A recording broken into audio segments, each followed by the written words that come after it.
Hello, this is the President of the United States. Who is this?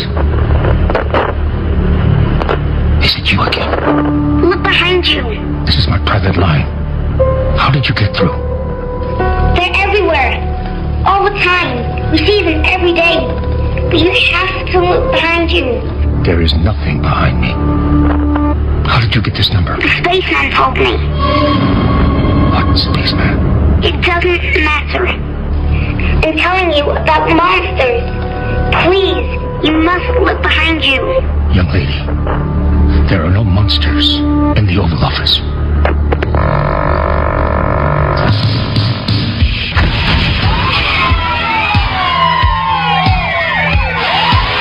The loudspeaker spoke up and said, Wait, Sammy. the loudspeaker spoke up and said,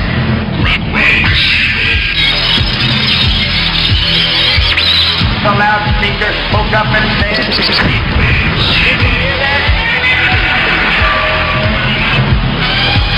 give up, give up, give up, give up, give up. Wait, Sammy. Wait, Sammy. Wait, Sammy.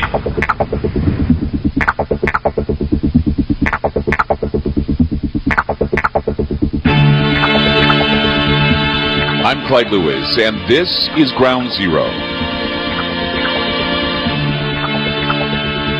The numbers to call tonight, 888-673-3700. That's 888-673-3700. We're coming to you live once again from the Martinez Gazette building in Martinez, California.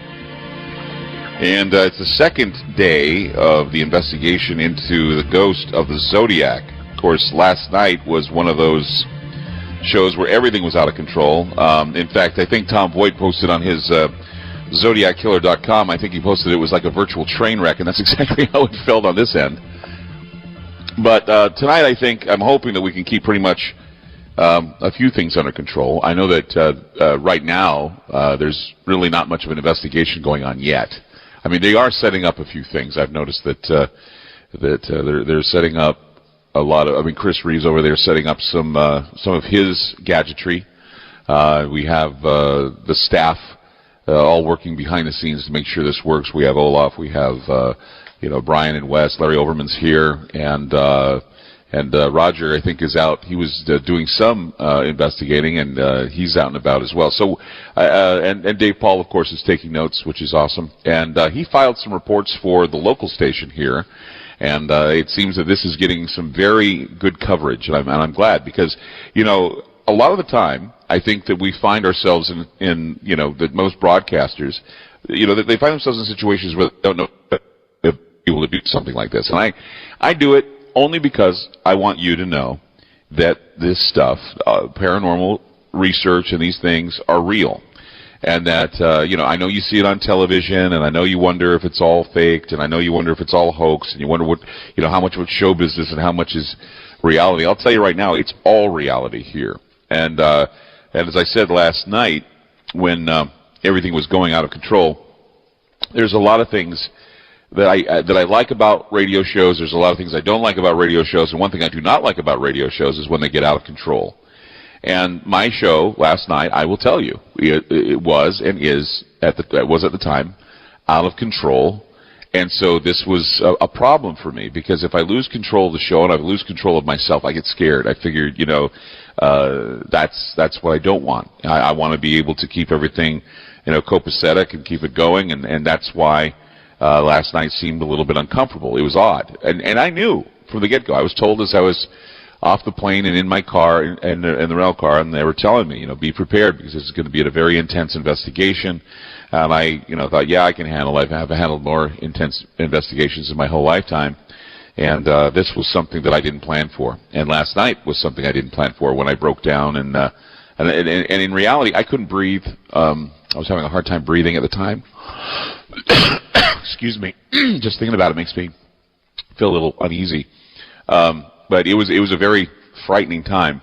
And so tonight I'm hoping that I can avoid having this happen again and have it a little bit more informative for you all. We are going to, probably use the ghost radio later. We're probably going to do some investigating later. But in the meantime, I have a lot I want to get off my chest first, and then we're going to have a few guests on. And then, of course, we did some the ghost radio that we used last night. We wanted to listen back to some of the things that were heard on the radio, some of the things that weren't heard on the radio. Some very interesting developments with the ghost radio, with the scanning of the area that you're going to find very, very amazing, because we have actually been beside ourselves with what we have found and what we have heard today, and it all points to, I guess you could say, documentation of what's going on, and that is, the Gazette is haunted by Richard Gaikowski. We have that documented. He has said, or the entities here have identified themselves as, well, has identified itself as the Zodiac killer, and has actually admitted to 7 murders. And you'll hear that tonight. You'll hear all of that being admitted to. We recorded it. We have it now documented because during the investigation we asked spirits in the room, or the spirit of Richard Gaikowski, if he did it. Admitted to 7 murders, said it was Gaikowski, said that he was the Zodiac, and so you'll be hearing that coming up. I guess, you know, when you're looking at what this is all about, I'm not sure if when you do these types of investigations, I don't know if it means that there's life after death, or at least the life after death that we have been taught. I know that at the root of all belief in life after death, there's this powerful human idea of immortality. You know, if we can't live forever here in the way we are, we have to die in order for it to change. I believe that, you know, and the reason why we think about life after death is because it's hard for a lot of people to comprehend the idea that God gives us life only to erase it away without a chance of even surviving to do something better. I mean, what? It's like we're like, you know, characters on a chalkboard. You know, God is the great teacher, and he puts us on a chalkboard, and he's drawing it all out there, and then only to erase it away, and we all wind up dust in the end.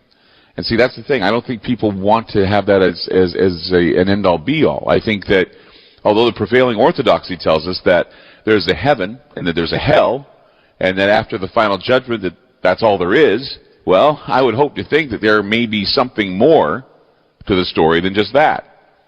And we know that the physical body disintegrates when it's in the grave, but the mind and the soul are the things that we hope remain, or at least move on to higher evolutionary transcendence. The personality of a person, well, it cannot disintegrate. It remains with everyone. And the soul and the essence of someone has not the tangible matter to decay and rot away, so that's why we believe that among us are these spirits. Because we cannot even think that the idea, the personality, the soul, the essence of someone is leaving us immediately. That when they die, that spirit is not among us in some way. Or that it doesn't go to hell, or it doesn't go to heaven. That would be too easy. So the big mystery is, where are these signature attributes, and where do they go when they leave the physical body? Where do they go? No one really knows. They have an idea because the good book says, well, they go here, they go there. Everybody has their interpretation. There really is not a clear idea as to where all of this charged energy, this charged soul or spirit goes. Does it remain with the corpse? Does it linger and eventually appear somewhere else, creating what we call a haunting or an apparition, or I don't know, you know, what we experienced here? Well, we have all been told that there's a Holy Spirit, and we've said that that's a spirit that you trust, and you evoke it when you're in the process of praying. However, other spirits, no. You know, we're told that the Holy Spirit is the only spirit you talk with and you act with. Everything else is taboo. Anything, you know, we're told that the only spirit in the realms of the spirit world that's wholesome and will not lie to us is the Holy Spirit. Everything else, well, you're on your own. You got to be careful. But see, I don't think that about what goes on here. And that's why I question whether or not, when you're doing these types of investigations, if what you are experiencing is life after death the way we know it. Or it could be that we are living in a spirit world. We are part of the spirit world, but we've covered it up so many times over with material things that we forget that there are spirits among us. And so the way we try and find them is using material things. And this isn't the first time that this has been done. I mean, Thomas Edison said that he wished that he had a device that he could use that would find the spirits, because back then they had table tappers, and he thought they were all idiots. He thought they were nonsense. He didn't believe in God, nor did he believe in the spirit world. But he said, look, if the spirit world exists, there's got to be some sort of contraption or something that would be able to have them speak back. And little do you know that he actually invented something that lets us hear ghosts, and that is the phonograph record. Think about it. How many times have you listened to a Doors album? How many times have you heard Patsy Cline's Crazy and thought, I'm listening to the ghost of Patsy Cline. I'm listening to the voice of someone who is dearly departed, who's left us, but we still hear their music and we still know that they're there. We see them on recordings. We see them in movies, and they're still alive on those movies, in those movie sets. It's because we were able to capture a little bit of the soul and put it somewhere into memory. All going back to the idea of morphic resonance that we talked about the other night. The idea that the earth has a memory, just like a film has a memory, just like a video has a memory, just like digital recordings have memory. We are in the middle of this huge electromagnetic vortex that has a memory. And what is in that electromagnetic vortex? The memory of those who have gone before us. And perhaps even the evil ones that linger to torment us. So, just a little philosophical stuff to start things off with. Still looking for the Zodiac, still wondering about why the Zodiac still haunts the Gazette building here in Martinez. That is why we're here. We continue the investigation coming up on Ground Zero. 888-673-3700. That's 888-673-3700. We have more to come. Don't go away. We'll be back. As the spirit was manifesting itself, and a number of people were completely shattered by it. And I had a lot of people not only tell me that they were praying for me, they were on my side. There were a few people who were telling me, look, you go into this realm, you're going to get in trouble. And I say to them, look, I've been in this realm before, I'm not worried. And what happened last night was something that has never happened before. I think that we're dealing with an entity that is far more aggressive than there's ever been. And I no longer, I don't necessarily believe that, even though this spirit in here is aggressive and appears to be evil, we know this. Okay, that's one of the reasons why we came here, is because we wanted to come to an area where it was active, so you could see that it does happen, that this type of stuff happens. But many religious individuals believe that other spirits are deceitful and that I'm being lied to and all this. And I say to them, look, this type of thinking is, it's based on, I'm sure, a lot of things that people have read in the Bible about familiar spirits. I know about this. I know about what familiar spirits are. And people tell me, well, if these spirits manifest in front of you, you're not to trust them. Well, it's not always the case when you're looking over the Bible that says you shouldn't trust them. In fact, I was going through the Bible today. Of course, there's a Bible in my hotel room. Go figure, right? So what do you do? You go for the nearest things and research you can find on ghosts, and you look at the Bible, and the Bible is in my hotel. I read the Bible in the hotel. Who doesn't? I guess people don't, but I do. I read the Bible when I'm up late. I figure I should. And I was reading a passage in John. It says, "Beloved, believe not every spirit, but lest the spirits, whether they are God, because many false prophets are gone out of the world." So, test every spirit, it said. Test it to make sure that it's not a deceitful one. Now, no one gives me the rule of the test, but I do know that it says that you are to test spirits, meaning that there are many spirits out there to test. And if you have the power to do so, shield yourself and give yourself the light so nothing will happen to you. It's also known, and I was reading about the whole situation in the Bible where I think it was when Jesus was walking on the water, and the disciples were a little bit scared because they thought that he was a ghost.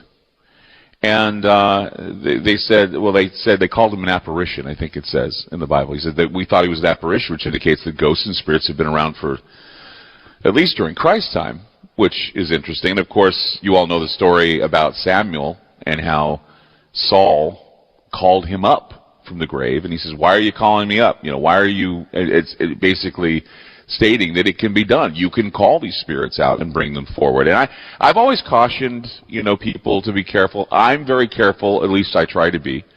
I know that people who are religious and think that ghost hunting and dowsing is evil, that's fine. They can think that. I disagree. I disagree that spiritualism or even the spirits themselves are inherently evil. I just know, though, that personalities carry over, and that's what I'm thinking. Is that if a personality dies, and it's a personality of aggression and as we see, a sadistic type of character that is here at the Gazette, then okay.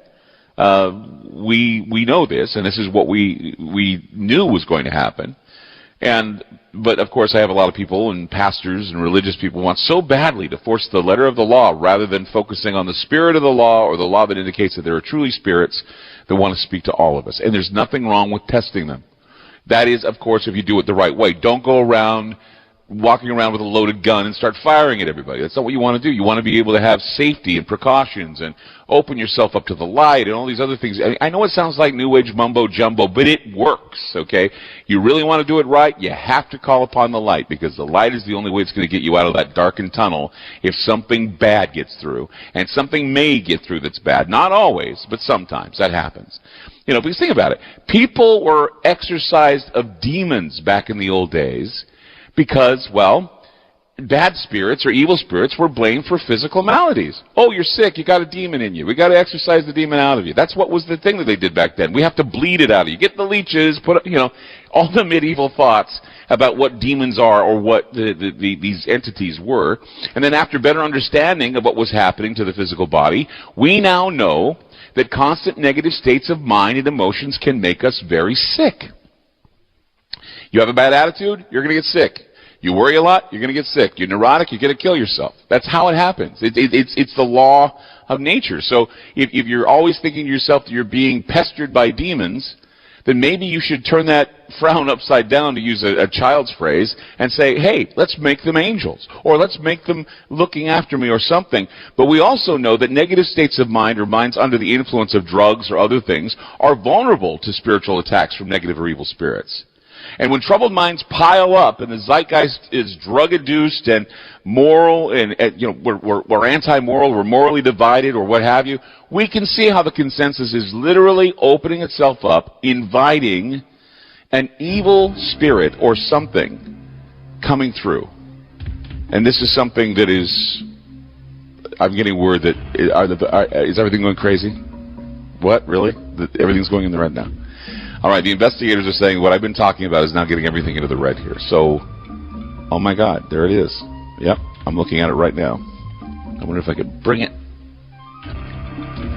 to the camera. Well, yeah. There you go. You're looking at the... There we go. Okay. All right, something's going on. We'll be back with more. Keep it here. Don't go away. This is Ground Zero on FM News 101.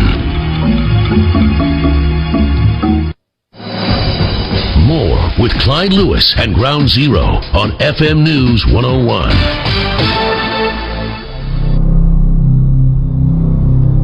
They called him the Zodiac Killer. 40 years ago, the mystery killer terrorized the San Francisco Bay Area. My horoscope is killing right now.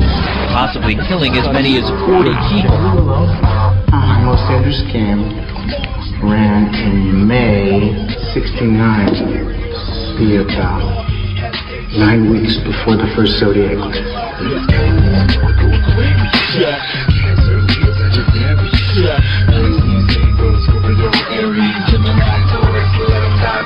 You know what we need? New Zodiac signs. The old ones, I don't know, they depict an obsolete world. The archer, the water bearer, and talk about obsolete, the virgin. What we need are modern Zodiac signs that represent today's reality. The serial rapist, the lone gunman, the suicide bomber, the paranoid schizophrenic, the transsexual crackhead, the money launderer, the disgruntled postal worker, the diseased homeless veteran, the South American drug lord, the third-generation welfare recipient, the human immunodeficiency virus, and the personal trainer. Prince, I am ready. I'm not asking you as a cop, but I am a cop. I can't prove this. Just because you can't prove it doesn't mean it's not true. When it looks like war, wax like war, so it's Occam's razor and I'm swayed in the door. 100 million bucks like off the holy back. The hand cannons won't ask about your Zodiac, boy. Tell us what's going on inside your head. I have headaches. How long have you had those headaches? In a long time? I killed a kid. Well, was it before the same that you have the headache? They called him the Zodiac Killer. 40 years ago, the mystery killer terrorized. I'm Clyde Lewis, and you're listening to Ground Zero. Numbers to call tonight, 888-673-3700. That's 888-673-3700. And, you know, every time we get into discussion of spirits, the discussion of what's going on here, what spurned it, what threw it all out there for me was the pattern that I spoke of. Why? Well, you know, I said, if you're a group of people that are divided, a group of people that are, amoral, I guess, a group of people that have decided that, you know, they're going to give up, well, that's the best time for something to move in like a phantom, something dark, something sinister. Something will creep in the places you never thought they'd creep in before. Government, religion, it all creeps in, it all happens. And when it does, you know, people tend to look around and say, who's to blame? What is going on? Oh my gosh, it's as if we're under the direction of Satan himself. Yeah, well, you know, the same thing was going on at the time when I talked about that Time magazine in 1966 where it said, Is God dead? And that was, of course, the same type of, rhetoric we heard the other day when we heard that woman said, God is my Savior on a plane. Or the woman that was on the House floor saying that he will not be mocked, that you can't serve two masters. You know, a woman freaks out on the House floor after the shutdown. What's going on with this? What are people feeling? What are they sensing? They're sensing a loss of their spirituality. Same with what happened, you know, with back in the days of flower power and the hippies. We were looking at the death of Woodstock. We looked at, what happened in Altamont in 1969, that, the Hells Angels began beating up on crowd members when the Rolling Stones were singing their song and they killed some guy out in front. I mean, you look at, there was a book called Dear Mr. Fantasy, and in the book it was noted that the crowd at Altamont was not high, but something worse. They were vacant. They were without feeling. They did not understand. They didn't have empathy. They were so numb to the evil around them that they just let it happen. And they go, wow, that was something scary, wasn't it? The death of the hippie movement happened, after Manson, it's argued, I guess. We were terrified about Helter Skelter. We were frightened of that. The Vietnam War was televised, blood everywhere, splattered on the screen every night. And the power of evil that engulfed all the world was wrenching it up, and we were white-knuckling it all the way through the times there. And of course, the Zodiac Killer. All in the same time. And we turned to religion. Many of us were on our knees. Many of us were praying. Everyone feared that the world was on the brink of collapse, just like right now. We feel the same way now. The pattern has established itself. After we abused ourselves and allowed ourselves to fall so far, we're now back to it again, aren't we? We're now back to government shutdowns. We're now facing collapse. We're facing grid shutdowns. We're fearing the winter. We're fearing Christmas. And we're all wondering again, is God dead? We're all wondering again if maybe those ghosts are coming back to haunt us, the evil ghosts we thought we'd put to sleep. You see, in a fit of religious paranoia, in a time where satanic panic ruled the day, here we are in the same type of situation. Satan isn't doing it, so we say. It's government that's at fault. We say other people are at fault. The races are at fault. Everything is fighting. Division everywhere. Well, we're seeing this pattern. It's probably no accident, in my opinion, that we're experiencing what we're experiencing at the Gazette. And we're being told that this is happening, that the Zodiac is haunting this place. Why? Because it's just another indication that the real creeps, the monsters, the goblins, are coming up from out of the shadows, and that we have very real creeps and very real monsters and goblins and people with knives and guns who are around us wanting to attack at any time. Back then, they were high on acid, or they were on other drugs, and they were capable of snatching other people and offering them up as sacrifices. I mean, here we are in the midst of all of it, right?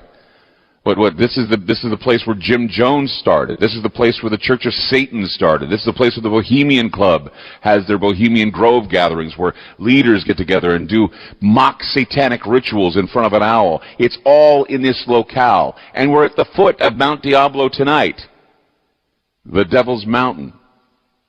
Is it any wonder that we've had these types of experiences here? Is it any wonder that these things are going on?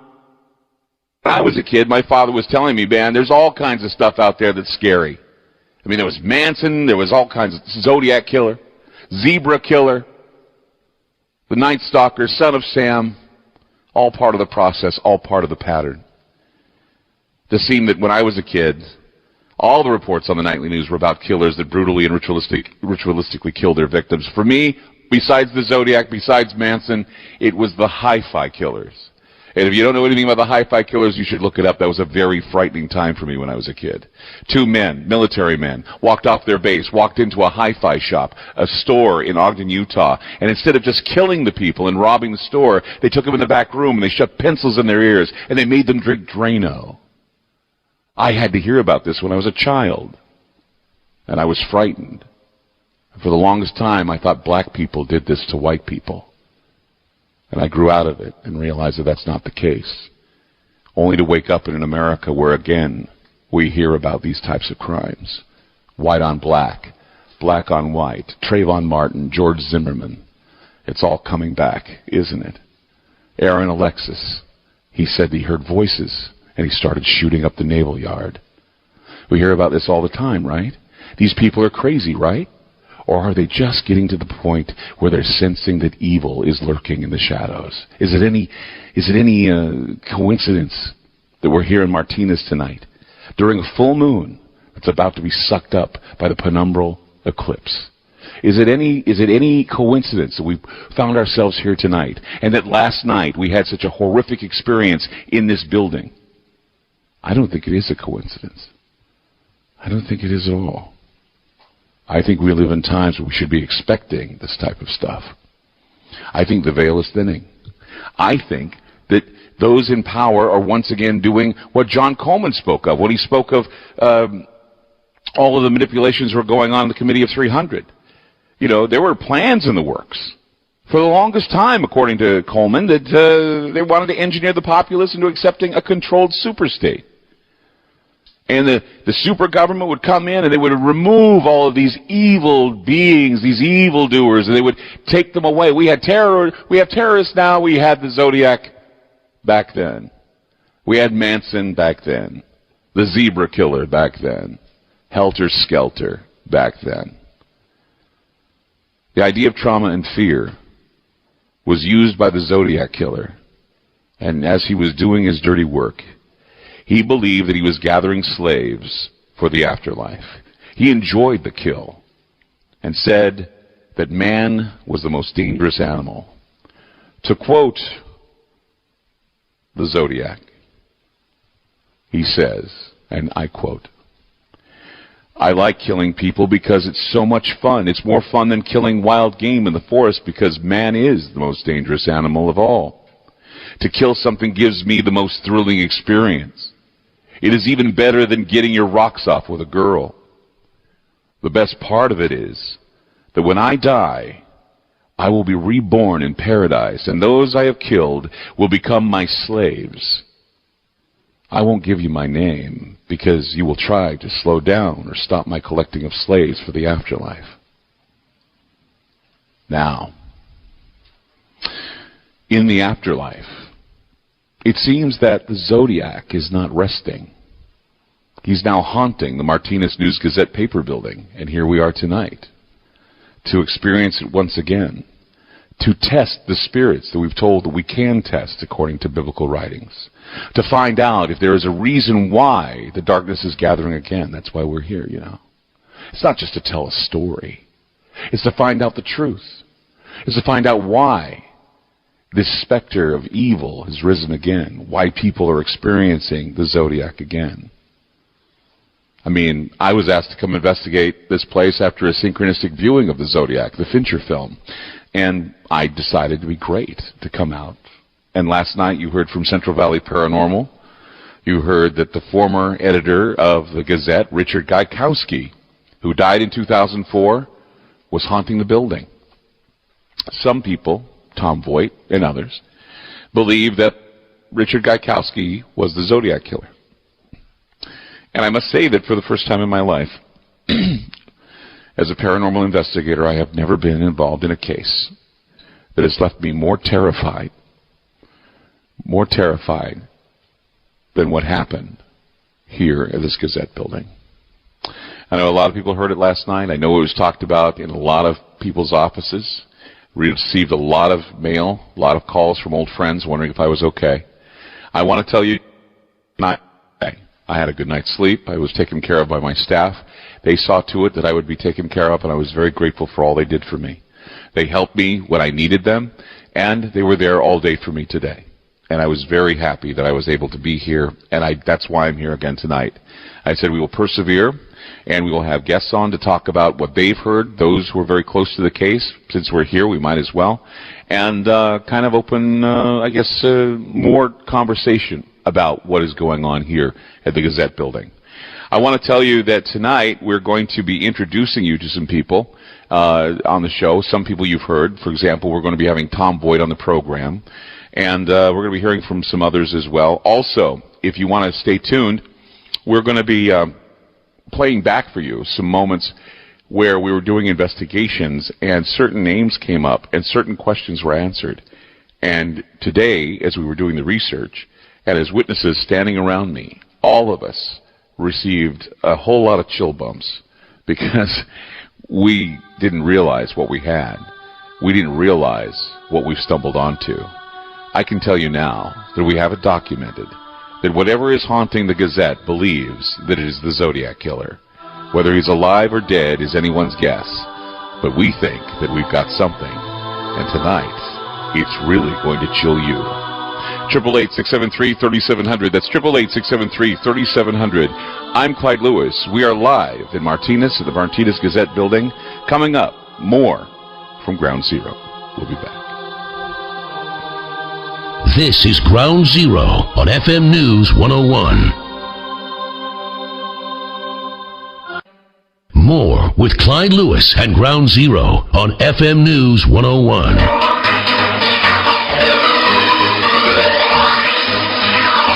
Ground Zero with Clyde Lewis.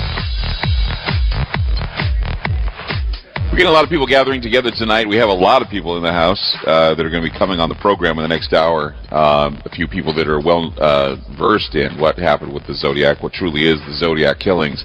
I mean, it definitely has interest in it. It's piqued the interest of a lot of people again. And that is, I think, a number of reasons why. In fact, I even pointed them out last night with the pattern. I was saying, you know, there are a lot of things going on, and I most certainly believe that what's going on here is we are communicating with an entity that believes it's the Zodiac killer.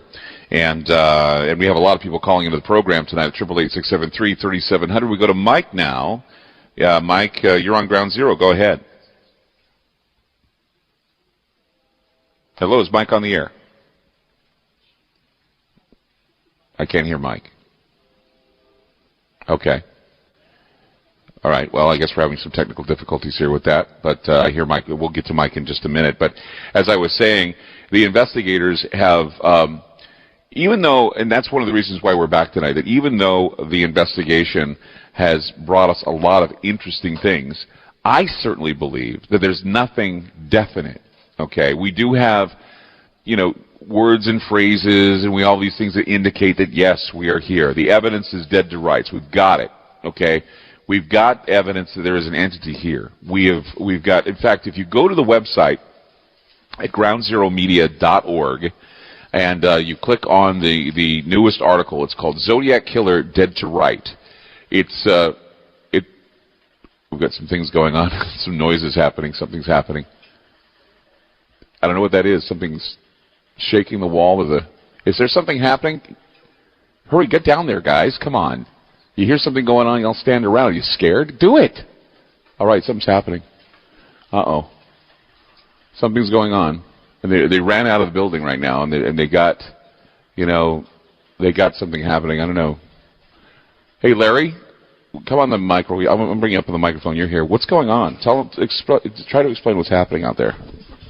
You there? Okay. Yeah, I'm here. I'm getting here. What are you hearing? It almost sounds like an off-balance washing machine. Yeah? But there's no washing machine in this building. No. It's happening in the attic. Yep, they're up in the attic. There they go. Okay. What's going on? Is there anything? What is it? Oh, EMF pump came loose. Oh, something came loose. Oh, okay, so it came loose and it's shaking the entire building. That's creepy. It's not supposed to come loose. Okay, well, we start talking about. Okay, there are, I guess, some pumps in the building that just came loose, and they were worried that they were gonna come apart. So something's going on with the mechanical systems in here. We just had some lights go down and flicker, and everything. So yeah, never a dull moment here. So it's starting up again, and we're told. Actually, I was told that it starts getting really active around 9 o'clock. Pacific time here. That's about the time that we had the situation go down last night. So here we are just starting at about 8 o'clock. We're at 7:55 about. So is everything under control? Okay, so, but that's not supposed to happen, right? You're telling me that's not supposed to happen? No? Okay. But we've averted a dangerous situation? Okay, good. So there you go. The pumps. So that's crazy. It'll be interesting to see what the photographs show. Yeah, right now they've got what is up there? Tell me what they've set up in the attic right now. We refigured the attic. We're going to go to break, but quickly tell us what we're doing with the attic tonight because the attic was so active. Right now they've got an EMF pump setting up in the attic with cameras watching and seeing what may generate or, you know, maybe we can catch them better photographs than what we had last night. Yeah. Okay. But they were going nuts. So. All right, guys. Coming up, we're going to be talking with some more guests here on the program who are waiting to get on the air with us. But we just a little bit of a close call here. We're doing fine though, and we'll be back with more. 888-673-3700. That's 888-673-3700. It's never a dull moment here at the Gazette, as we're still investigating the being that calls himself the Zodiac. Right here. We'll be back with more. Don't go away. This is Ground Zero on FM News 101.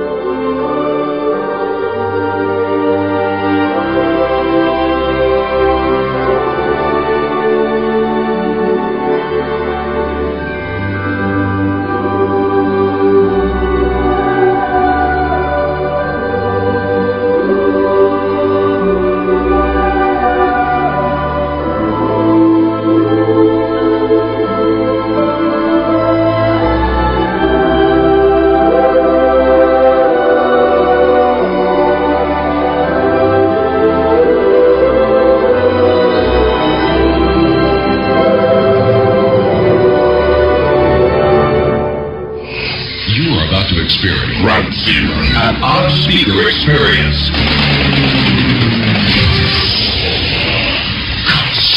Through the crowd. Just when you thought you were safe.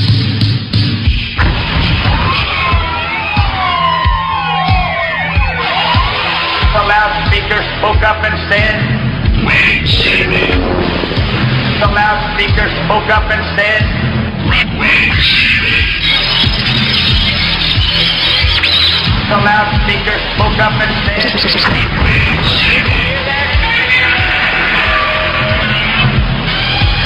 Give up! Give up! Give up! Give up! Give up! Wait, Sammy. Wait, Sammy. Wait, Sammy.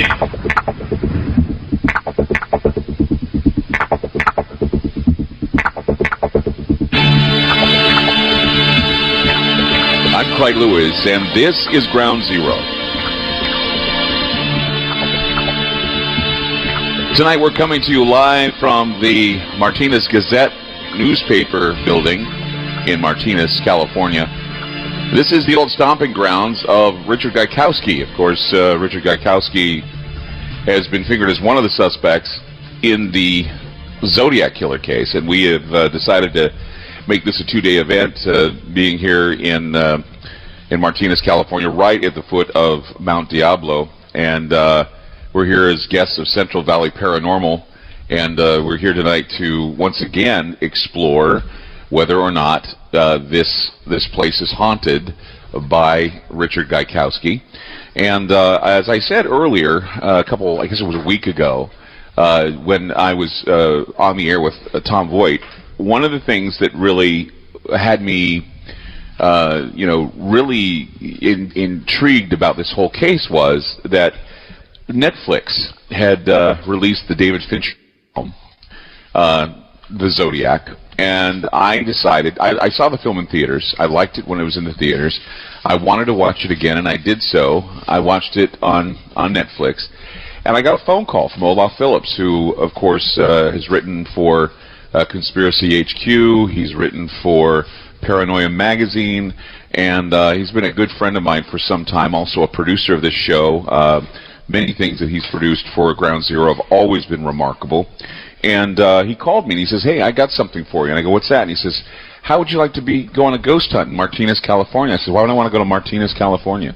I go, "Why don't we go to San Francisco? I mean, it's a better place to hang out, right?" I thought. And he says, "No." He says, "Listen." He says, "You need to pay attention." I says, "What's going on?" He says, "Well, there's a ghost that's haunting the Martinez Gazette building." And I said, "Oh, okay." I'm thinking, sell me on this. Don't just give me this ghost in this old beat up, newspaper building. That's what I was thinking. I mean, I was thinking, I know the train station here is haunted, and it's beat up and it's kind of decrepit. And I'm thinking, I can just imagine we're going to be going into this thing. I'm not as spry as I used to be, Olaf. I mean, gosh, I just got over cancer. I'm not going to be able to jump down, roll around, and do any kind of investigation. But he says, no. He says, listen. He says, it's haunted by the Zodiac killer. I'm like going, you got to be kidding me. I just was watching the Zodiac movie on Netflix, and I think that's amazing. And I said, but how is it that the Zodiac killer is haunting this locale? And he said, well, do some research. I think you'll find out that we're onto something. So I typed in Zodiac killer, Martinez Gazette building, a number of things, and this name Richard Gaikowski comes up. And I remember in the film, Darlene Ferrin, who was one of the victims, had this party that she brought people over to her house to paint. And at the party, the guy that she was with, they went to this secluded area, I guess in Vallejo. And while they were there, she made mention of the fact that there was a man who pulled up behind them, and she says, "Oh, it's just Richard." But in the movie, it was Richard Marsh, not Richard Gaikowski. And I'm thinking, this is kind of weird. And then all of a sudden I see Richard Gaikowski was the former editor of the Martinez Gazette. And I'm wondering, oh my gosh, he's a Zodiac suspect. I called Olaf back, are we investigating whether or not Gaikowski's haunting the Gazette? And he says, yeah. And I go, this is amazing. And then, of course, it led me to Tom Voigt's research, who has been doing this for a good long time, brought him on the program immediately, brought him last Friday in the program, and then Tom dropped a bomb on me. He says, Clyde, I know you didn't do this on purpose, but tonight is the 44th anniversary of Paul Stein's murder. Paul Stein was a cab driver who dropped the Zodiac off on Cherry Street, and the Zodiac shot and killed him, and then ripped off a piece of his shirt and gave it to the San Francisco Chronicle with blood all over it. And I'm thinking, there's got to be something to this. There's a reason why all of this synchronicity is happening. And so along the way, I've met all kinds of great people, and a lot of great support. A lot of my groups here, and Larry Overman's here from Ghost Mine. A lot of people here to record this event, and so I decided for this hour I wanted to bring on two people that shined on Friday's shows. Of course, Tom Voigt himself, who was the guest. He's on the phone with us right now. Tom, are you there? I'm here. All right, Tom, glad to have you on. And Sandy Betts, who was on the program as well, called in, really impressed me with a lot of her knowledge as well. She said that she was going to come by and visit, and she's here tonight. Hi, Sandy. Hi, Clyde. Nice to meet you. Nice to meet you, too. So I guess the reason why I'm bringing you guys on in the second hour is because, first of all, Tom, you were listening to the program last night. I read the review on your website about how it sounded like a train wreck, and it most certainly felt like one, but it was a very frightening, white-knuckling train wreck, to be honest. But I want to ask you, were there things during the show that you picked up on that may indicate that we are onto something with this whole investigation? Well, it sounds compelling. Those photos that you got of the stuff that's moving up in the attic, the shadows. Mm-hmm. Mm-hmm. Yeah, my attic doesn't have that, so that certainly is compelling. and right. And the photo, the orb that had the female face in it. This is stuff I'd love to see. Well, we posted a couple of those things on groundzeromedia.org. It's right there in the article that we have called Zodiac Killer Dead to Right. If you click on that, you'll be able to see the pictures. I think what I selected today were the best pictures. I mean, we have all kinds of photos.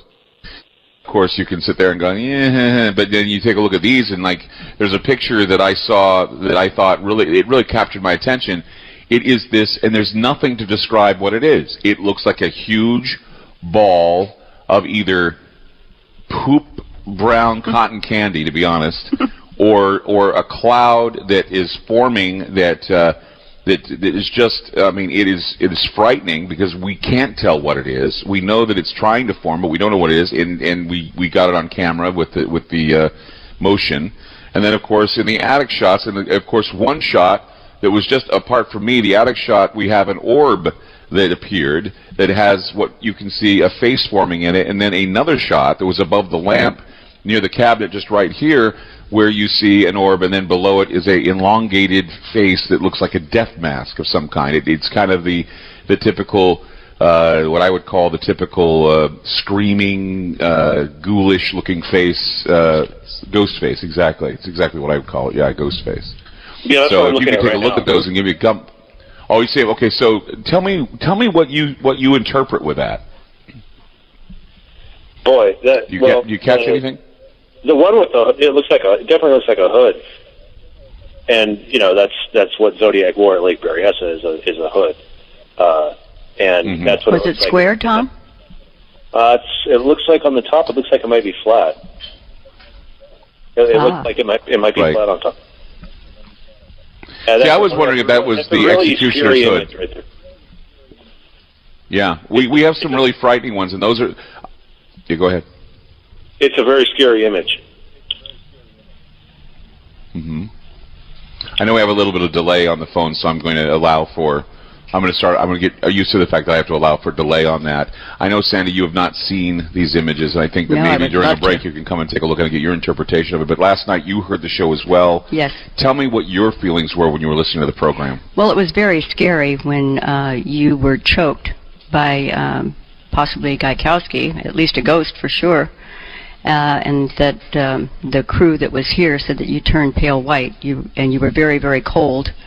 And felt near death. That was a pretty scary moment, I think. I have never, and as I said to everyone here, I have come in contact. I've had all kinds of investigations into situations where I've had like dark entities appear. We were at a gathering in Portland, Oregon, at a place called Rose and Raindrop that used to be an old morgue. And they turned it into a bar, turned it into a theater, into a bar, and it's just had all these evolutions over time. And what had happened we had a seance, and what had happened during the seance is a woman was at the seance who was pregnant.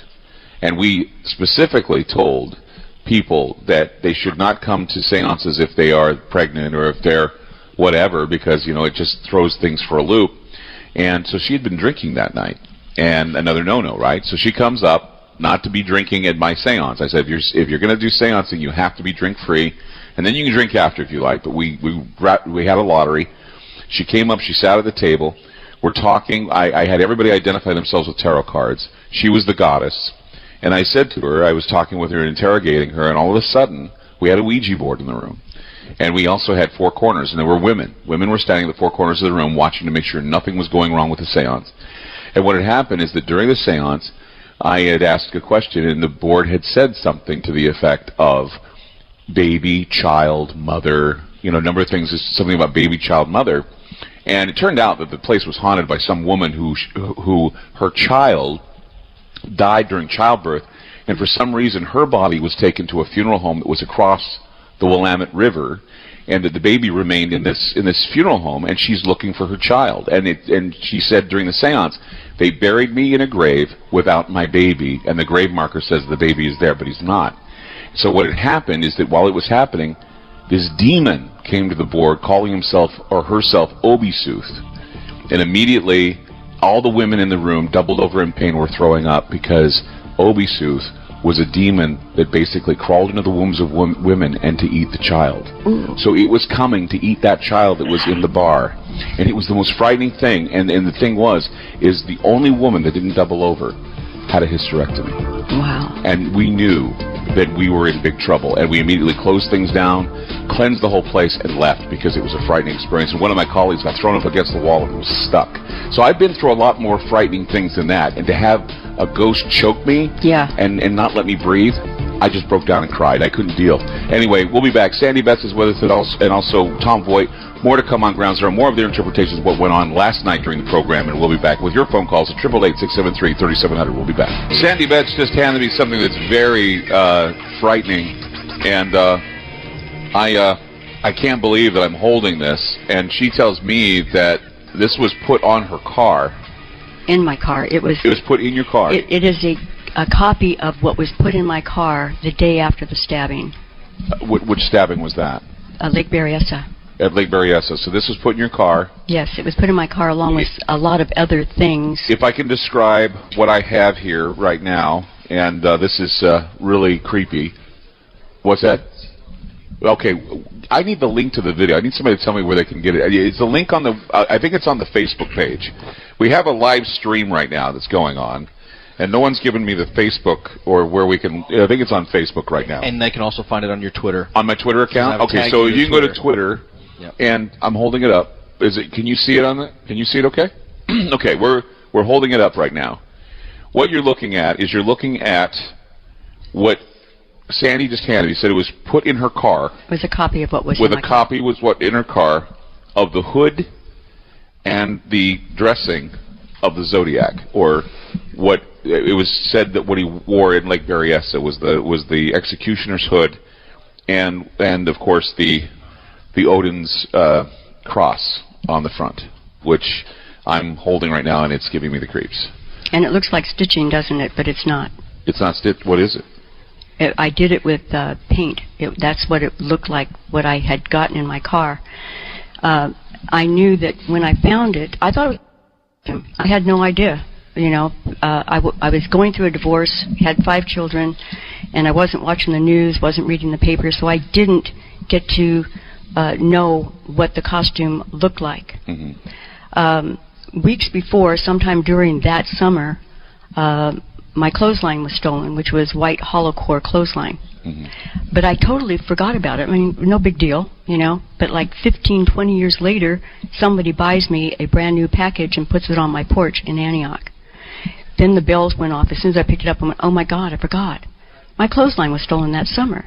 So it wasn't an accident that this costume was put in my car. It was put there on purpose. And I'm thinking, what could the purpose be? You know, and the only thing I could think of was my husband was a bartender at the Coronado Inn where Darlene hung out, and he was very good looking. Maybe he went out with Darlene, I don't know.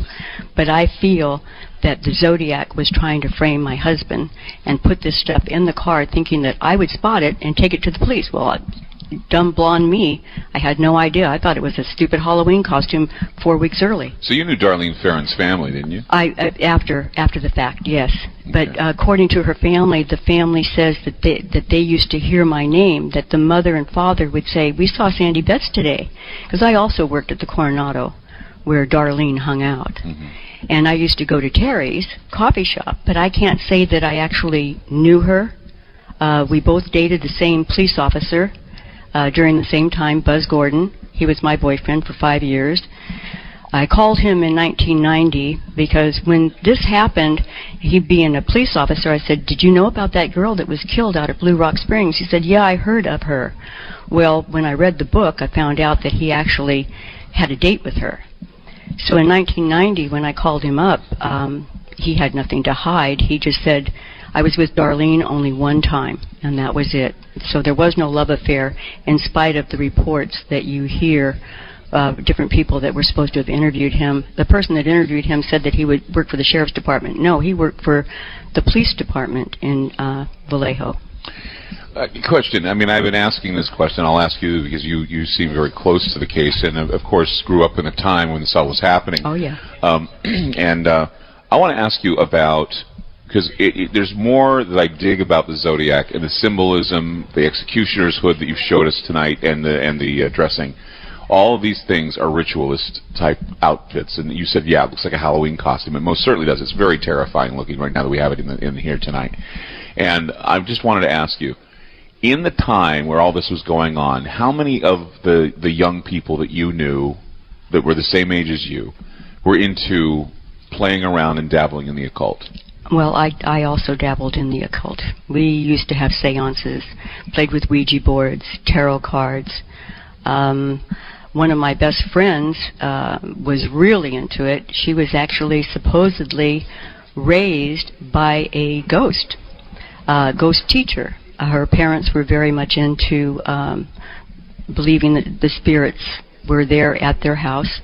They actually set places at the table for these ghosts and or spirits.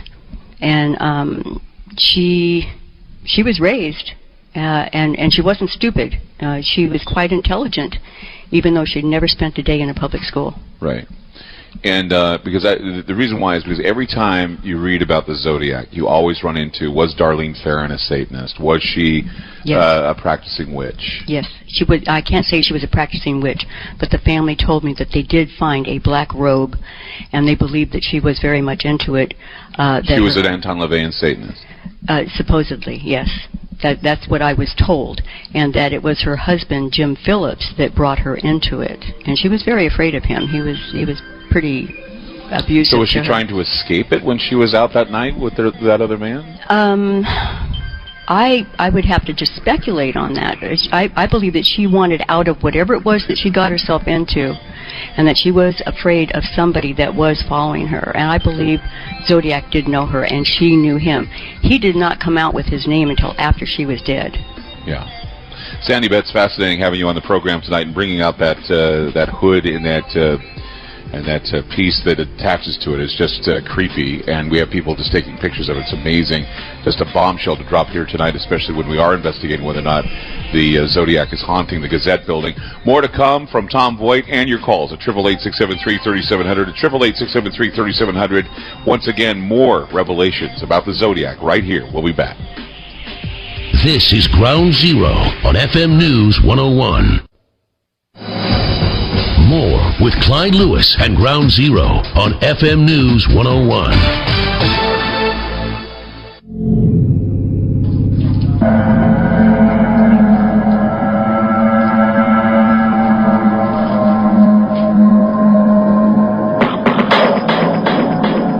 This is the Zodiac speaking.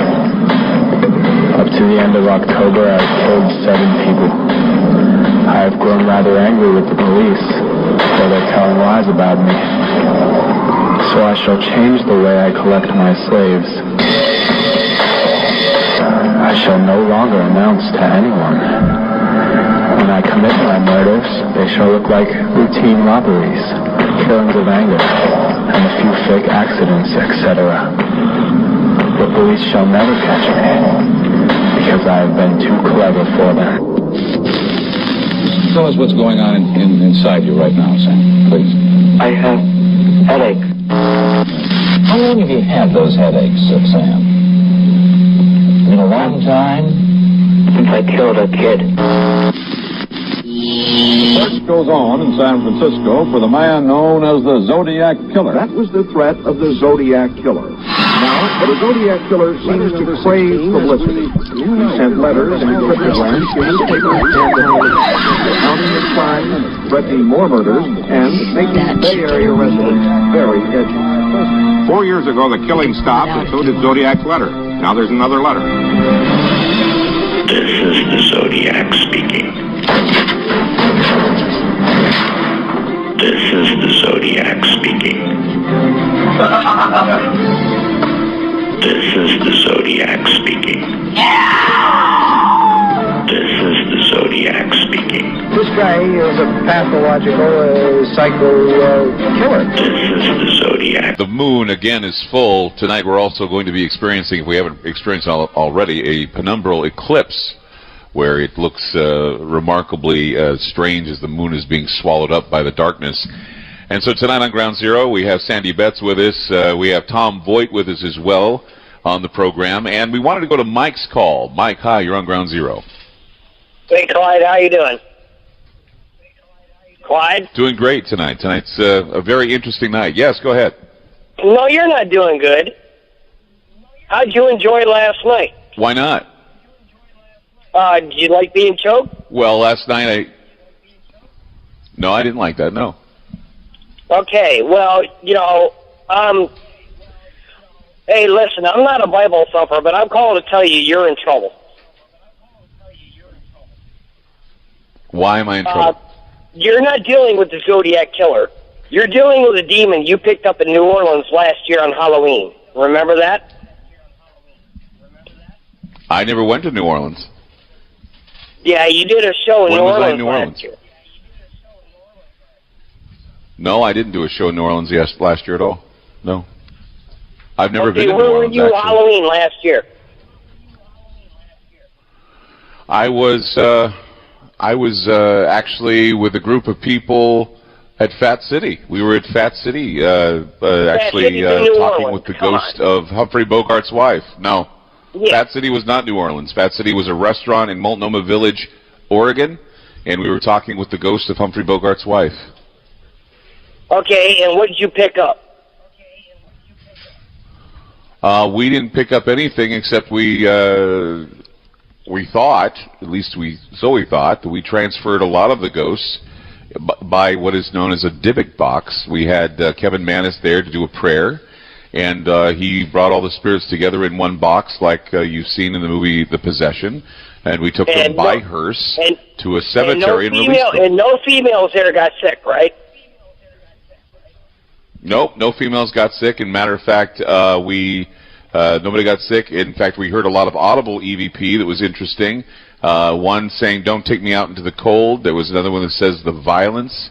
There was another one that identified herself as Humphrey Bogart's wife and that she drank herself to death in the apartment upstairs. It was a flop house in the 30s and 40s, and she committed suicide up there. You picked up something out of there, and it's following you. How do you know this? Because I know. Well, that doesn't tell me much. I mean, Well, just because you know doesn't tell me. I mean, I don't. Yeah. No, you know what tells me much?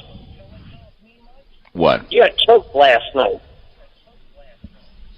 I That know I got doesn't choked happen. last night. You know why I got choked last night? I got choked last night because the investigators that were there doing the investigation decided that they were going to take on the spirit, and they told him that he was a coward. And instead of showing cowardice, he came up to me and decided he was going to choke me and bring me down. Demons do not reach out and touch you unless they have a plan. Well, yeah, he had a plan to make himself known. I'm on a radio show. What's that? I said, when they reach out and they touch you, you're screwed. Yes. You were touched. No, I'm not. Yeah, you are. So, I was touched. No, it was to get the attention. It was to get the attention of the listeners. That's why he did it, because he was an arrogant, he was an arrogant spirit that wanted people to know that he was there. I'm going to have fun. I'm going to have fun listening to this happen. It really doesn't matter. Listening to what happened? You're going to have fun listening to what happened. Uh-huh. I mean, you really think that the Zodiac Killer, you're dealing with that? Yep, and I have evidence. I'm going to play it in the third hour. I have evidence to show that it is. I have evidence, yes. Anybody can say anything, including me, correct? Yeah, I know, but I'm not just saying anything, All right, Mike. And I know you think you're being dealing with powers. When you're dealing with powers beyond your control, they're not beyond my also do control, the same. Mike. They're not beyond my control, Mike. I say they're not beyond my control. You see, you're calling thinking... What's that? That's arrogance, and they count on that. Dude, They absolutely I'm not love that. stupid. I've been doing this for 18 years. I know what I'm doing. And last night And was you got something that I had no control over. I never have been. Yeah. I had an you assistant got who was thrown up choked. against the wall by a demon too. You can't tell me that he's been affected and he's going through his whole life worried that there's a ghost chasing him. That's a paranoid viewpoint. You can do things to not have things happen that's like this. arrogance. You Last should never night the be guard touched. was down and Know that's what why it you're doing. happened, dude. What? No, you should never be touched if you know what you're doing. And if you know what you're doing, you'll leave it alone. Okay. You go ahead and think that you. way. You need to understand that it not only touches you, it touches the people around you. Everybody that's in this room right now is here of their own free will, and Sandy Betts has got more. She's gotten closer to the Zodiac than you'll ever get close to. Zodiac's a You understand? joke. Zodiac's a joke. It's just a name, a label you give it. That's you. I didn't give it that You've label. given it a label. I didn't give it that label. You've chosen to give it a label in a name. I gave it that name. Yeah. That How is old not are what you? it is. How old are you? How old am I? Yeah, because if you think I gave it the name, I suggest you check out history, Mike. Our conversation is done. 51. I remember watching on the news about the Zodiac. Do you? Then why are you saying I'm making it up? It's just an entity that you have labeled the Zodiac. It's all the same. You're done. It is something. You're done. Yeah, that's the thing, is that once again, and this is what happens, we have people who call the program, and they think they know. Oh, I know what's going on with you. You don't know what's going on with me. What happened last night, and I'll explain it plainly for everybody to pay attention. What happened last night is that I had no idea what was going on with the investigation. As the investigation was going on, one of the ghost hunters decided they'd call on the spirit. The spirit got aggressive and came after me. He first came through Crystal because she started breaking down and crying, and then it hit me and I felt like I was going to pass out and I felt helpless and I cried. So that's why it happened the way it happened. It has nothing to do with something that followed me in New Orleans. I mean, from the very beginning, your argument was full of holes. If you're going to call the program and you're going to make up stories, make sure you get your stuff right because you're going to come off sounding like a lunatic. And believe me, Mike, you did. Tom saved me here. You heard Sandy, and I know last night we were asking a lot of questions of the box, and we're going to play some of that coming up. You were asking about Eric Coy, and also there was a story that was written by Crystal, actually read by Crystal out of the newspaper that we had Richard Gaikowski write about. He would rather watch a movie called The Rape than have Thanksgiving turkey. What were you thinking when we were talking about that last night? I was put in contact with a woman who, back in late 1969, had told her friends that Richard had actually raped her. And I was put into contact with that woman very recently, and she said that was a true story. So, and in fact, Richard wrote other articles where, as late as even when he was a mainstream reporter, he would review these beach blanket teenage movies, with Annette Funicello and so forth, and he would refer to the women as being willing prey. And I mean, he would watch these innocent movies, and he'd come out of it with these bizarre reviews where the women they wanted to be, all this stuff to happen to them. And I don't know why he got this stuff published, but he did. And it was really bizarre stuff, but it's interesting that he would make that comment because I did interview a woman that said as far back as 1969 that he had raped her. See, I don't understand, Tom, why, and in fact, when Crystal read me that, I was shocked. I could not understand why that was even published in the Martinez Gazette because I heard that and I'm like going, wait a minute, did he just say that he would rather view a movie about rape than have Thanksgiving turkey? He says all I got was turkey and stuffing for Thanksgiving, and I know that he was thinking that sounded like humor, but it kind of sounded like sick and twisted in a way. Yeah, that sounds a lot like him. I wasn't surprised when Crystal mentioned that. And you mentioned the box as well. If there's any way that someone could mention the town of Miranda that would be great, because that's a key place, the town of Miranda in northwestern California. And that's a key place. Why? Well, in the late 1960s and early 1970s, Gaikowski stayed in Miranda on the Eel River. There was a cabin that he would stay in, and in fact, when one of the potential Zodiac victims went missing, a nurse called Donna Lass, the Zodiac apparently sent a letter taking credit for her disappearance. And the letter had a lot of bizarre references on it, but it mentioned the phrase "around in the snow." And at the time that the Zodiac apparently sent that letter, taking credit for the Donna Lass abduction, the town of Miranda had a snowfall, which was extremely unusual. It was a very rare event, and it was a place where he could have had isolation. He could have brought victims, and this was around the time that the Zodiac was writing his letters. So we think it's a pretty important spot. And also there was a letter that was found recently from 1990 that was postmarked in Humboldt County, which is where Miranda is located. So if he had mailed that in 1990 from Miranda, it would have had the Humboldt County postmark. Okay, we're going to talk more about that. Sandy, that raised Sandy's eyebrows, and we're going to talk with Sandy about that letter. And more from Tom Voigt and Sandy Betts here on Ground Zero. We are right now in the Martinez building, the Martinez Gazette building, investigating a spirit that is haunting the place. We also have documented evidence that we're going to be playing for you in the next hour of what we found, and it is very compelling. 888-673-3700. That's 888-673-3700. More Ground Zero. Keep it here. Don't go away. This is Ground Zero on FM News 101.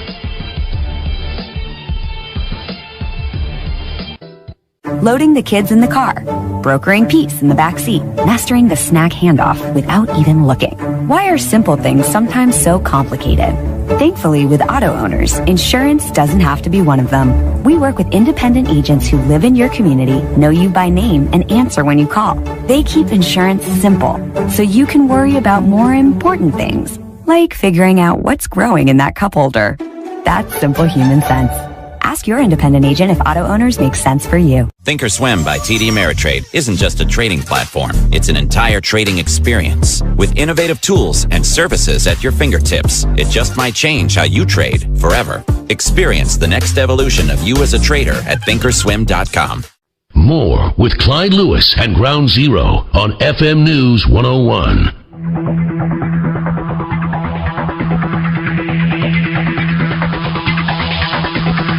Ground Zero with Clyde Lewis. Tom Voigt's with us tonight on Ground Zero, along with Sandy Betts. And Tom, you brought up that letter that I guess Sandy's presented to me, the one that was, once again, where was this letter out of?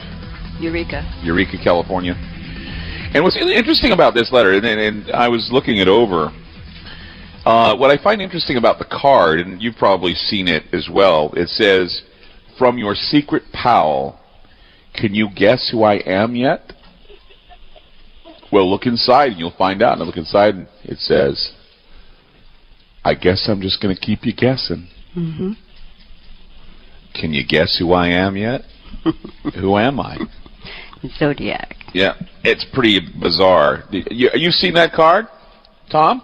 Oh yeah. Oh sure. In fact, it was discovered in 2007 by a reporter for the San Francisco Chronicle, where it was originally mailed to, and the reporter took a picture of it and emailed it to me and said, "What do you think? We found this in our files, and it's legitimate. It looks legitimate." And so I was probably the second person in 17 years to lay eyes on that thing, and it just really brought me to my knees. Instantly, I recognized the handwriting, but it's postmarked in Eureka, California, and anything that's mailed in Humboldt County is going to have a Eureka postmark. And the town of Miranda, where Gaikowski spent so much time, is in Humboldt County. So if he had mailed that, it would, in fact, even if he mailed it in Miranda, where there's a little post office, it would have ended up with a Eureka postmark. I also noticed I was handed something by Sandy as well. It was something on the wall near her home. It said 7 in a row, meaning 7 dead in a row. You know anything about that? No, but well, at one point, yeah, there were seven confirmed victims. So that's the number 7 right there. And of course, G is the 7th letter of the alphabet for Gaikowski. That's the only thing that comes to mind right now. Interesting. Let's go to Daryl calling in from New York tonight. Hi, Daryl. You're on Ground Zero. Hi. Good to hear you. I'm calling from upstate New York, Gloversville. I'm the one that a year ago, right now, I solved, to the best of my ability, I solved the 340 symbol cryptogram there of November 8th. And I put an ad in on the, I believe it was the 21st of December, and I put 4 ads, 3 more ads after that one in the Chronicle. And I came up with some interesting people. And who did you come up with? I'm just curious because, I mean, we, in our investigation... I'm familiar with the name Voight. I've heard of him. He's pretty well known. He seems like a very knowledgeable person. Yes, he's been investigating for so many years now. Yes. What other names have you come up with in your investigation, Daryl? What other names have you come up with? Oh, I came up with John Lynn. I'm sure you've heard of him. John Lynn. Yeah, he's from San Bruno, yeah. He owns a moving company down there. And there's another Hispanic fellow. I don't know whether he would want me to give his name out over the phone or not. Okay. Over the airwaves. I had a fellow in Roanoke, Virginia, Dave Aranchek. He wrote me. He sent me some money also. He wrote me a nice letter, and he did a lot of work, matter of fact. And another fella up in, I think it was up in the northern part of California. I'm trying to think of the guy's name. I have it right here. If you bear with me for just a second. There we are. Victor Cantu, up in Chico, California. Up in Chico. Also, Dr. G gave me a website. Dr. G in Vallejo, he gave me a website. And Noreen Balovich, who has the program there, what is it, Live Sci-Fi TV, and Do You Believe? She interviewed me a year ago. Well, not quite a year ago. Well, Daryl, I find it an honor that you're on this program tonight. Thank you for calling in and being a part of this investigation. You're so welcome here, and thank you so much. Yes. You have a great night. Take care. Yep, thank you. Good night. And that's great. Daryl, calling from New York. He solved one of the cryptograms, one of the ciphers. We'll be back with more with the ghost radio sounds, and we'll get some interpretations from Sandy and from Tom coming up. Don't go away.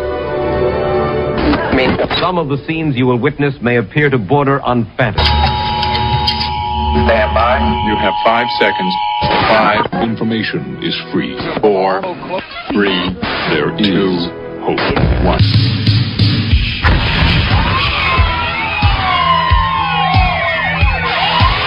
The loudspeaker spoke up and said, Wait, Sammy. The loudspeaker spoke up and said, Wait, Sammy. The loudspeaker spoke up and said, Wait, Sammy. Give up. Give up. Give up. Give up. Give up. Wait, Sammy. Wait, Sammy. Wait, Sammy.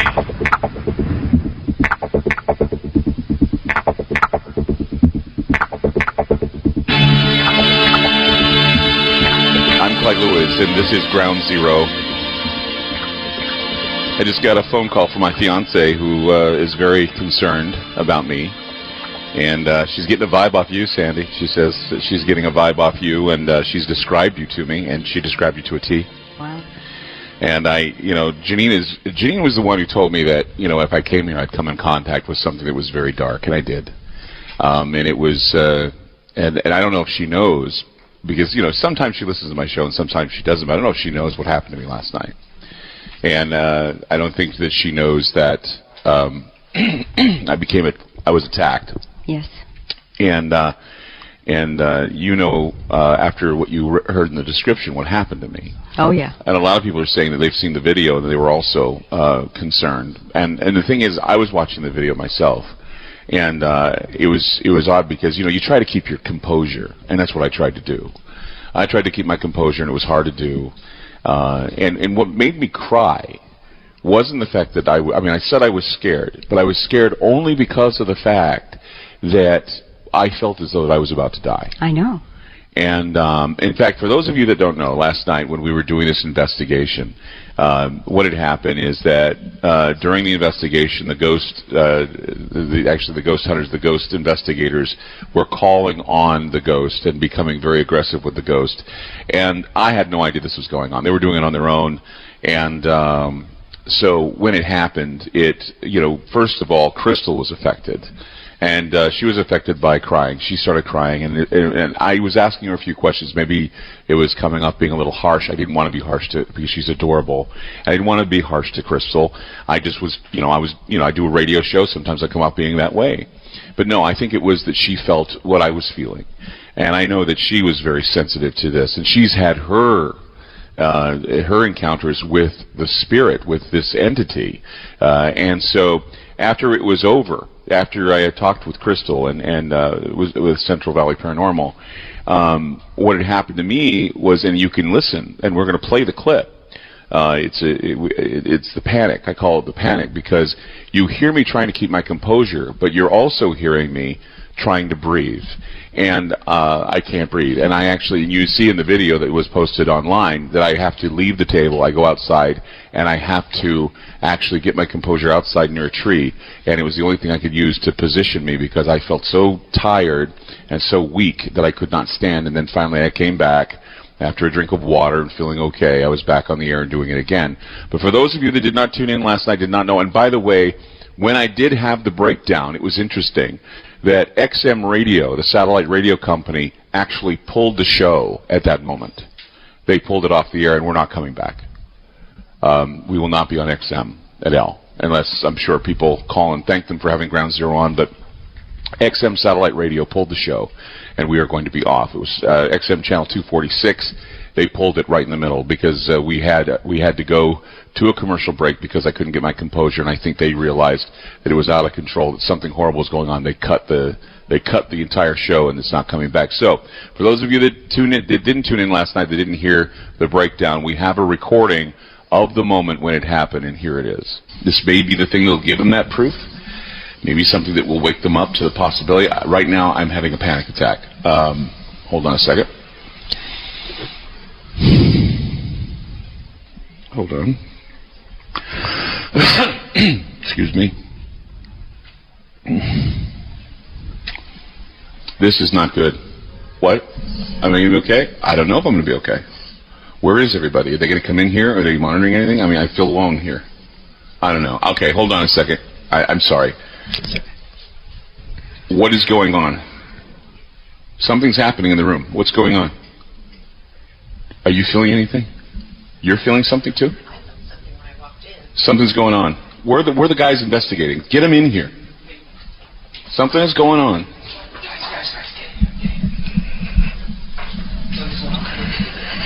Something's going on, and everybody's feeling and sensing it.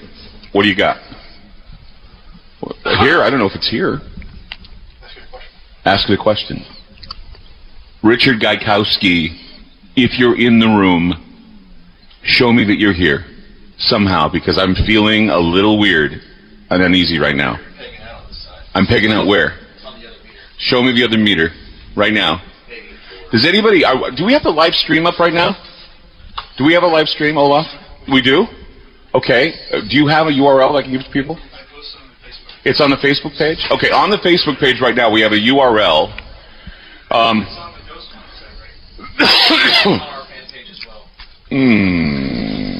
Something's wrong with me. Hold on a second.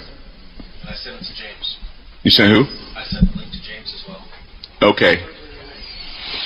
I'm having a panic attack right now, and it's not a good feeling. Something's wrong with me. I don't know what's going on here.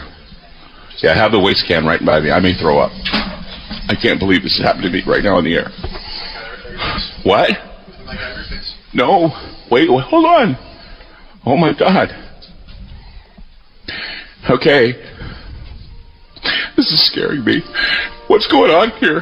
What? Are we gonna go to a break? Oh crap. Oh gosh.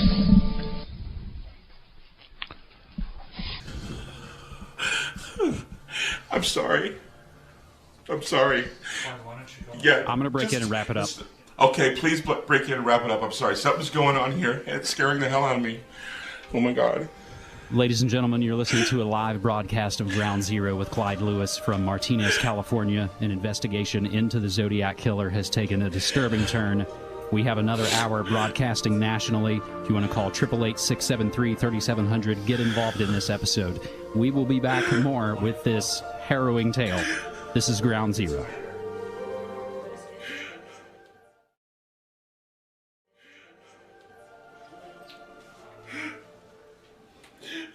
Oh my God. Clyde, get some air. I gotta take a break. Yeah, take a break. Let's take a break. Oh, it's just my whole body went cold. It just went super cold. It was f***ing scary. This was worse. Something very evil was in that room. This is horrible. Oh my God. You told me that I wouldn't want to be here. Oh God. Like you breathe water. Yeah, breathe in and out. Just open it out. Yeah. Nothing's gonna happen. Nothing's gonna happen, Clyde. Don't worry about it. Can't do it. Got you off guard, didn't he? I wasn't expecting it. We've been pissing him off. That thing just went up to 4. Yeah, it's been going before for a while. Yeah. We've been antagonizing him, and you should have been aware. 4 is Jesus. yeah, it's not reading right now. We're going to switch it over to audio. We've been antagonizing him over here, and we should have let you know so you could Should have let me know. shield up. Take it easy. Yeah, I'll be alright. Are you okay now? Alright, yeah. It is, John, it is the most horrible feeling I've ever felt in my life. The most horrible, I mean, I've been on ghost hunts, I've been on several things, I've been scared, but this was so scary, it made me cry. It's really scary. It made me cry. I don't cry, man.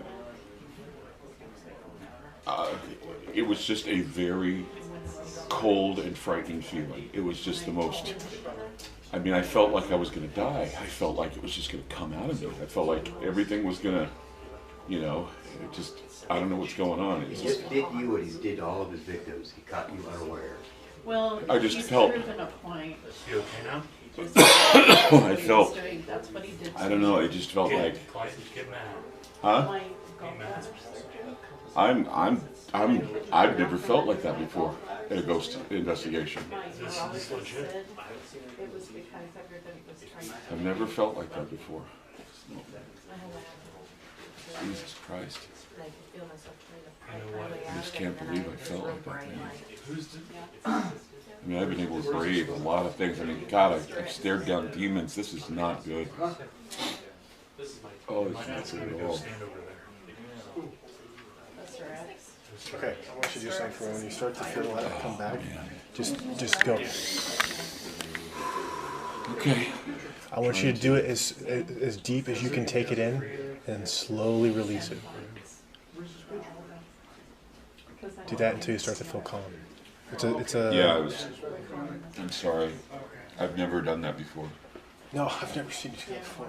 Holy fuck.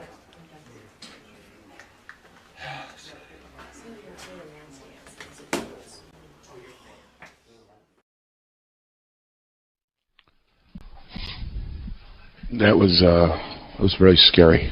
Yes. And I can remember how I felt when it happened, and it wasn't good. And the whole time I was thinking of a lot of things, because that point where you hear me going when I was doing that, yes, I was doing that because it was the only way I could keep my mind off the fact that I was fading out. I wanted to keep humming to make sure that I wasn't dying. Wow. That's why I did it, because I was feeling like I was fading completely out of existence right here on the air. And so I coughed and I went, when I hummed, because I wanted to make sure that if I kept humming, I wouldn't die. That's why I don't know why I thought of humming before dying, but that's what I thought of doing. And it was quite an experience for me. And a lot of people that were here actually said that I turned a ghost white, that I was glowing white. And I didn't know. I just knew that I wanted to get out of here because it was a very, very bad experience. And Matt, as a matter of fact, and we can get right into the ghost, the ghost radios. At the time when this was happening, they were running the ghost radios, the scanners where they scan the room. And if you listen carefully during the time, in fact, we referred to it during the time of the attack.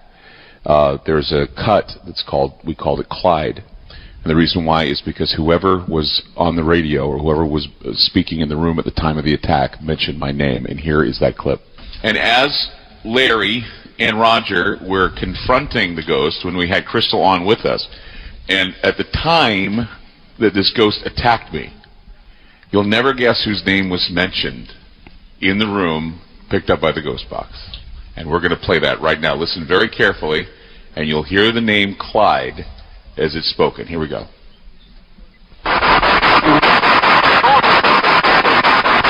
Clyde. Heard it. Yes. Clear as day.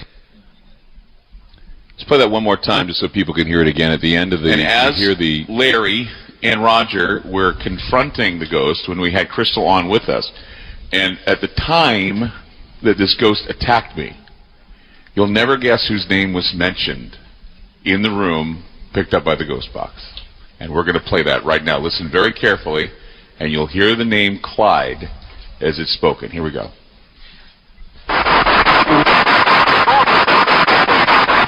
Clyde. Heard it. Yes. Clear as day. I guess Tom is still on the line. Tom, did you hear that voice, and did it sound anything like anybody that you'd recognize? I did hear it. I need to hear it a few more times, and because it's kind of spooky, but I would definitely need to hear it a few more times. I could make it out plain as day, though. Yeah, I mean, it was right there, and I can't believe it. What about you, Sandy? What are your thoughts on it? Oh yes, I heard it. It was very clear. And you were listening last night when the breakdown happened. What were your feelings when you were listening to that on the radio? It was scary because I knew that something was either trying to enter your body and take it over, or was actually strangling you. Because from what I understand, when they do try to take your body over, you feel like you're choking. Oh yeah. Another thing, Tom. Was there ever a report of either Richard or even the Zodiac strangling someone before they killed them? Yes. Well, the Riverside victim in 1966, Sherry Jo Bates, she was beaten and partially strangled before her throat was cut. And I believe there are some possible victims of the Zodiac killer from the 1970s that were strangled, and it looked like he was starting to maybe experiment with different ways to kill people. I agree. Yeah. Well, obviously, I felt the cold grip of whatever that being was when we had that, and that's it. And you could hear hear it on the air that night. I mean, like I said before, this isn't normally happening to me. It never happens to me, really. I mean, I don't break down in front of a ghost or a demon or whatever. I'm not worried now because I'm now used to it. I'm used to what may be coming at me if anything does come at me. And tonight we're among a lot of people, so obviously a lot of people are here for the same thing, and that is to find out what is going on here at the Gazette building.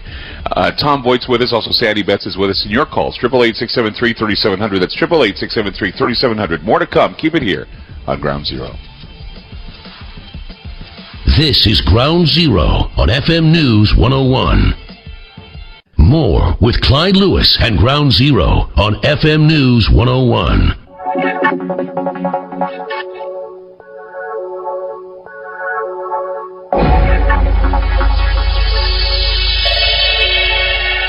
This is not a test. It is the future. Ground Zero with Clyde Lewis.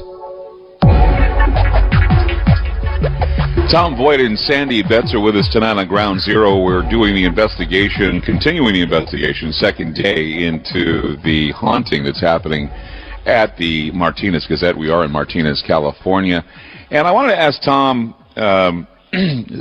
just, you know, reviewing last night's show, I'm sure you were listening to most of it, and that, you know, many of the people who frequent your site were listening to it. I wanted you to, I want from you more than anything, because I respect your investigating, your work. I want you more than anything to just describe top to bottom your feelings on what happened last night, whether or not it gave you anything that will, you know, push you towards any kind of, you know, further investigations to any other branches or clues. Just give me an overview on how it may have helped you, or if there was anything that was revelatory in the show for you. Well, I think you must have really struck a nerve, because the choking thing is interesting, because if you follow, you know, these detective shows or the forensic shows, choking tends to be a really personal way to try to kill somebody. And especially, you know, the detectives, if they find that a victim has been choked or beaten in the head and face, then it's a very strong sign that the perpetrator knew the victim very well. Because you have to be really angry at somebody to punch them and choke them. It's just a way of identifying who the perpetrator was. So you must have really, really struck a nerve for that to happen, to be choked like that. It's a very intimate way to try to hurt somebody. That's the thing that I came away with the most. So there was something I would like to go back. Yeah, I was wondering. Yeah, I'd like to go back and listen to what you were saying immediately before that started to happen. What could have set someone off like that to where they would want to actually choke you like that? That's just Well, someone had said that what I did. Well, someone had said that what I did is I actually called out to him and I said, "If you're here, let us know." And that was his way of letting me know that he was here, that he would choke me and keep me from breathing.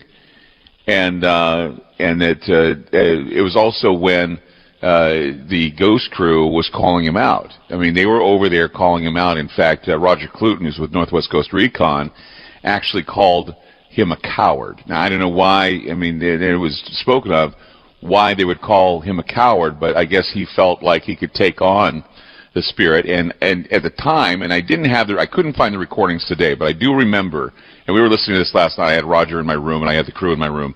We had at least 3 to 4 times during the spirit box sessions that Roger Cluten, who was with Northwest Ghost Recon, was probably the most disliked guy here, because he kept calling his name out, Roger, Roger, Roger. And he also didn't like my other crew member, Wes. And Wes is a big, tall guy. But both Wes and Roger are two men that are, I mean, when you see Wes, I mean, he's big. He's a big guy. He's, you know, almost 7 feet tall. And, I mean, he doesn't look menacing or tough. But he's a really, you know, he's really, I mean, he's a strong guy. But you look at Roger, and Roger, you know, is a little shorter than he is, but Roger's tough as well. I mean, he didn't take any crap. And so when you have that kind of guy who was actually, you know, seen this type of stuff before, taking on someone like the Zodiac, I think that what had happened is that I think that Roger felt like he could take it on, and I think what they wanted to do is go after the weakest in the group. And I must tell you, I had told Olaf, and I had told everybody involved, and that's why the whole crew is here. I mean, this is the first real trip I've taken since my cancer surgery. And I can tell you now, I mean, I was on the plane, I got off the plane, I couldn't walk the full distance from the plane to the vehicle, and I was tired. And I was really tired because of it, and I realized, and I had said to them, I says, I'm not a traveler anymore, obviously. I got to wait a while before I can even travel long trips, because I'm still not up to, you know, I'm not 100% right now. So I'm thinking that was probably why. He didn't want to take on any of the big guys in the group. He came after the guy that was probably the weakest, and I have to admit, I'm the weakest right now of all the guys. You know, I wouldn't be if I was stronger and feeling better, but that's probably what it was. Well, he's 77. You know, Gaikowski would have been 77 years old now, so his potential victim pool is reduced quite a bit if he doesn't have a weapon. But I mean, we don't know how strong he's become on the other side if that's the case. I mean, he could be like pulling off the energy of everybody there. And I mean, look, even a 77-year-old, even if he was 77, probably couldn't. I couldn't take him in a fight right now the way I feel. I mean, let's face it. I mean, I may sound like I have everything going on, but I mean, there are things about me that there are weaknesses I have still, things I can't deal with. And I try to be as normal as possible, but I'm still dealing with a few complications that I have to overcome. And I'm good enough to work, I'm good enough to talk, I'm good enough to write. I don't know if I'm good enough to run a marathon, but I certainly am working on that right now and trying to hopefully recover and feel better. And I have a goal and time, but dealing with a paranormal entity that's hell bent on making my life hell. That's another story. So, I think that's the problem I'm facing right now. Are you there, Tom? Yeah, I'm just trying to figure out how, what you could possibly do. I just, it's worrisome because last week, I could tell that you were still recovering, but what about today so far? What's any physical? Actually, I was feeling good. No, I got a good night's sleep. I had breakfast this morning. I was feeling fine. A little muscle tension in the legs and in the shoulders, feeling a little wiggy in that regard. But tonight I feel confident that I'd be able to get through entire show without blubbering like an idiot. But I think I'll be fine. Good. So I'm okay. I'm going to be good. So we'll be back with more. Tom Boyd's with us, and also Sandy Betts. More from the Ghost Boxes and the words from the Zodiac coming up on Ground Zero. This is Ground Zero on FM News 101. Let's face it, guys, we're living in times where the truth is becoming more suppressed and censorship is increasing at an alarming rate, especially on social media platforms. It's Clyde, and I want to tell you about a safe and secure digital playground we put together just for you. It's Aftermath.media. You get access to thousands of Ground Zero archives and podcasts, along with our private social media groups with your basic membership starting at only $7 a month. Each subscription includes tech support, access to the RSS feeds, along with our own chat room and Telegram channel. In addition, the premium membership includes research study groups, webinars, a document and movie library, a live video stream of Ground Zero, a monthly Zoom chat with me, and other bonus content. Be sure to check out our yearly specials as well. Sign up today while you're thinking about it. Sign up at Aftermath.media. Again, that's Aftermath.media.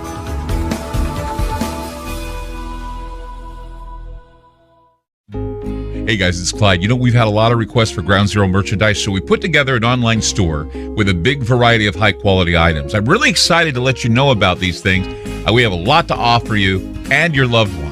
In addition to our regular apparel, such as t-shirts, beanies, hoodies, and hats, we've expanded our product line with posters, flags, aprons, mugs, and a whole lot more. We also have Ground Zero collectibles, along with a limited edition of items like a Clyde Lewis canvas portrait, a Ground Zero embroidered jacket that will certainly make for great gifts and for interesting conversations with family and friends. And we now offer publications such as Ron Patton's book about mind control, MK Zine, and back copies of the official magazine of Ground Zero while it was in print. Paranoia, the Conspiracy Reader, also coming in 2023, are updated and revised books that I've written. There's a secure and easy-to-use shopping cart for your purchases. So shop today at our official store by going to groundzeromerch.com. Again, that's groundzeromerch.com.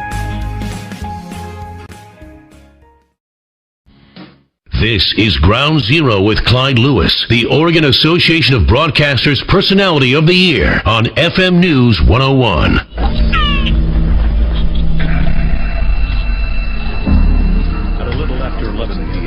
A single car sits in Lover's Gate on the outskirts of Vallejo, California. Inside are 17-year-old David Faraday and 16-year-old Hush Betty. I have him potted way down. How's it sound? Approaches the car from the rear. In his hand, a 20 caliber pistol. David Faraday is shot once behind the left ear. Hush Betty Lou runs blind into the night, but makes it just a few feet before she is cut down by 5 shots stitched across her back.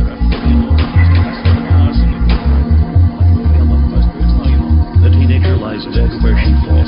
Faraday is still alive, but a bleeding arm. When a call for help comes across the Vallejo police.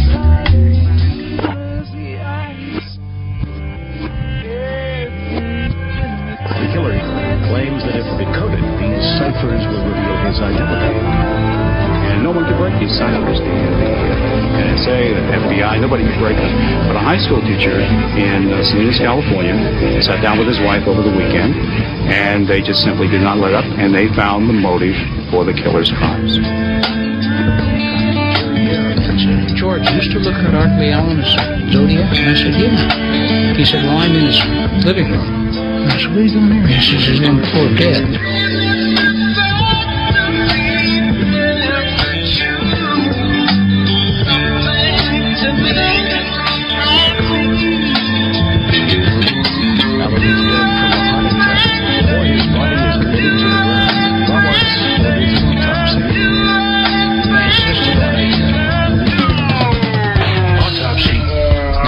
He accused me of trying to kill him at some point in time. And number two is so we could have tissue till we could get DNA.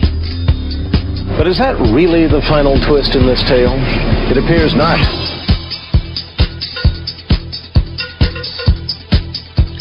I'm Clyde Lewis, and this is Ground Zero. And tonight, we just have some commotion going on now. We were, I guess, I'm going to bring on Larry Oberman to kind of describe what's going on here. Larry, you heard that, didn't you? That was weird, wasn't it? That was weird. Okay, what's going on here is that we're having some commotion going on. The lights have just been darkened. What do you got? You got the meter that's registering some pretty, that's amazing stuff right now. We got meters going crazy, and what's going on over the other side right now?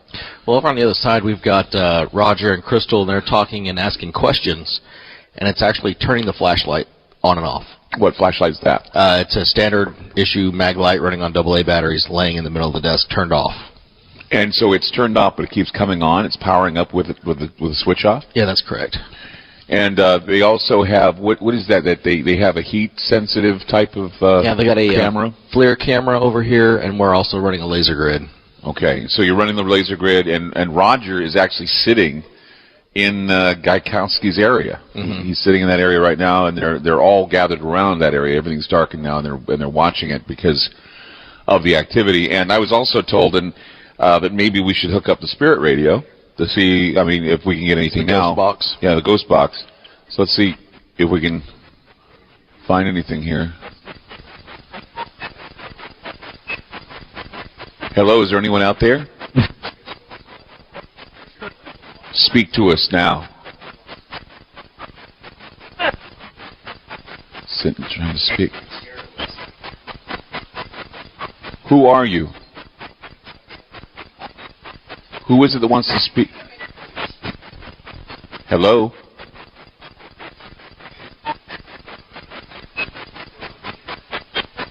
Do you want to ask it? Whoa. It's a female. You heard that? Sounds like a female to me. Ask a question, Sandy. Darlene, are you here to tell us something about Zodiac? Is your spirit here, Darlene? Could you say that again?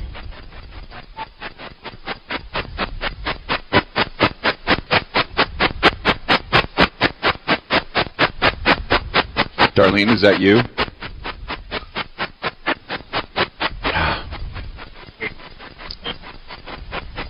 Something's trying to get through. Mm-hmm. But it sounds female to me. You think so? No, that's a guy. Yeah. There's a guy there too. Speak clearly so everyone can hear you. Who is here? Who?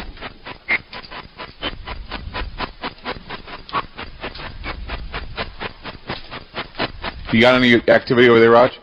Nothing? Because the radio is not giving us anything either. At least at the moment. You give it one more shot, and then we're going to go back to the ones that we had recorded earlier.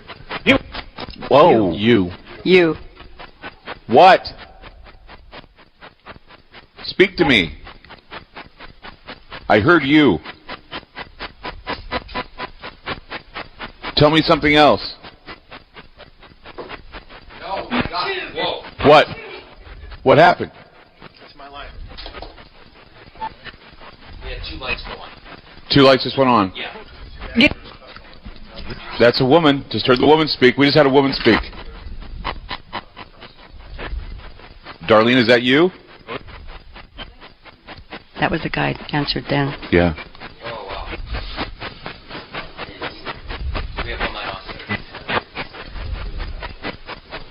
Well, maybe later we can go back and listen to it.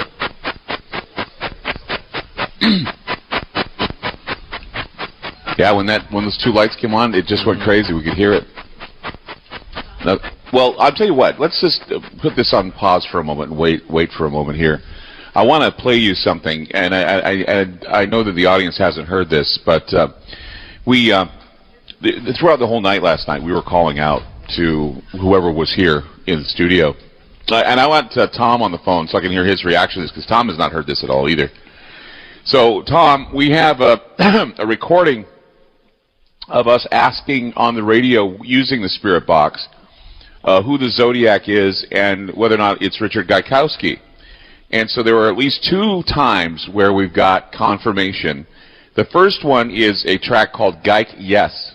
And this is where you hear Geik, him calling himself Geik, and yes, that Gaikowski is in the room. Listen to this clip. Just barely. That's trippy. Isn't it? Because the more you talk to it, the meter's just going nuts. What's that? Ask a question. Are you Richard Gaikowski? Yes. Did you hear that? I heard yes. Yes and Geik. Let's play that one more time so you can hear it. You can barely hear it. You barely hear it. Listen. Just barely. That's trippy. Isn't it? Because the more you talk to it, the meter's just going nuts. What's that? Ask a question. Are you Richard Gaikowski? Yes. Did you hear that? I heard yes. Yes and Geik. Geik yes is what you hear. Geik yes. But there's one that's even more clearer, and this one is really going to floor everyone. In fact, we discovered it today as we were going over the Spirit box that was used doing the investigation. And here is a track we call Gaikowski because it is so clear who is haunting the Gazette. And here is. You said you were the Zodiac. Are you Richard Gaikowski? You said you were the Zodiac. Are you Richard Gaikowski? You can hear it saying Gaikowski at the end. One more time. You said you were the Zodiac. Are you Richard Gaikowski?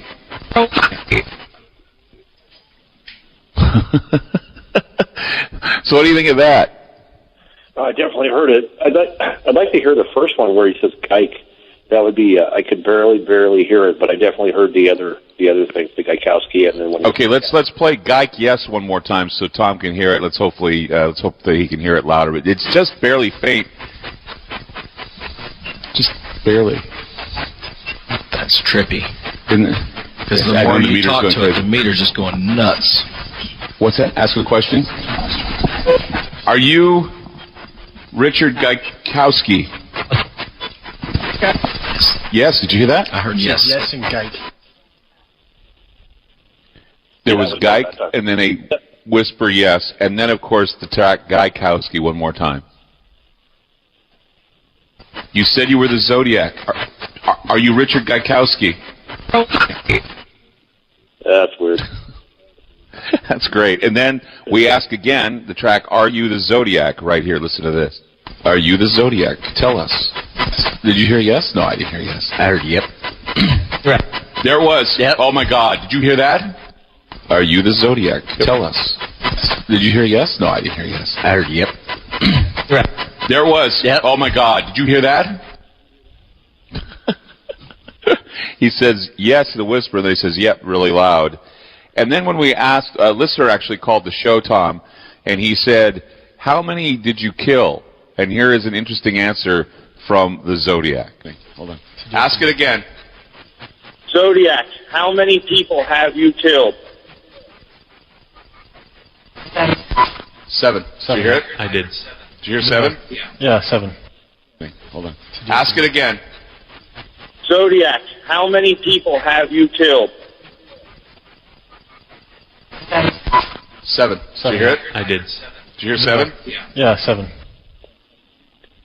Sandy, what do you think of that? Yeah. At first, it almost sounded like he said 10, but then I heard 7. Mm-hmm. He said 7. He said it really. And Tom, what are your thoughts on these revelations here? Yeah, that's a much more realistic number. 7 would be a lot more realistic, and I think most of the people that really follow the case closely don't really necessarily believe that Zodiac killed 37 people, as he claimed. He was only the Zodiac for 20 months. So I think 7 is a much more realistic number, and if someone was going to hoax something like that, they'd probably come up with a much greater number, just because people think that since he was not caught, that he must have killed hundreds of people. Well, the interesting thing is if you go back and listen to the radio show, none of this is hoaxed. It happened right when, it happened in real time. I mean, that guy calling into the program, let's play this track one more time. The guy called into the program that night, and it was real time. Let's hear that track again. Hold on. Ask it again. Zodiac, how many people have you killed?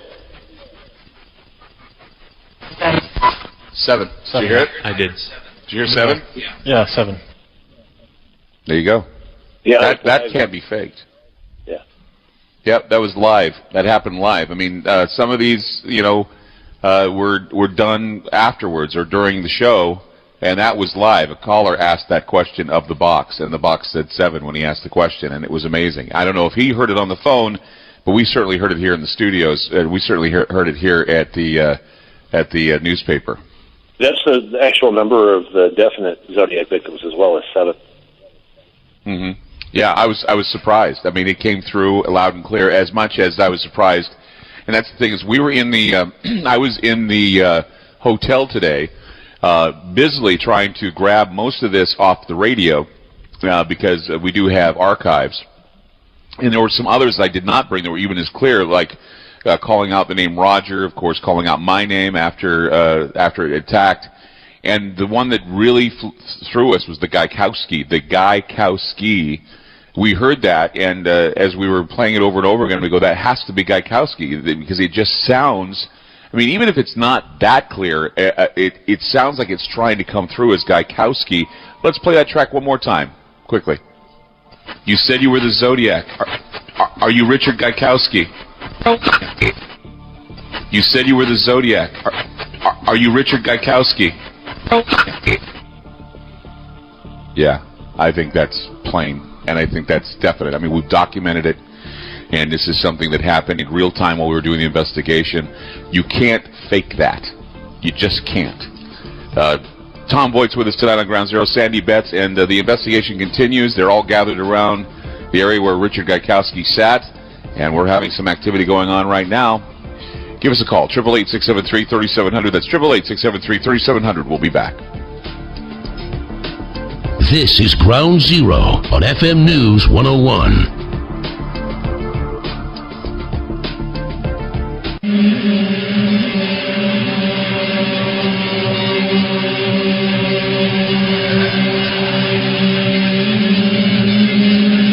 This is not a test. It is the future. Ground Zero with Clyde Lewis.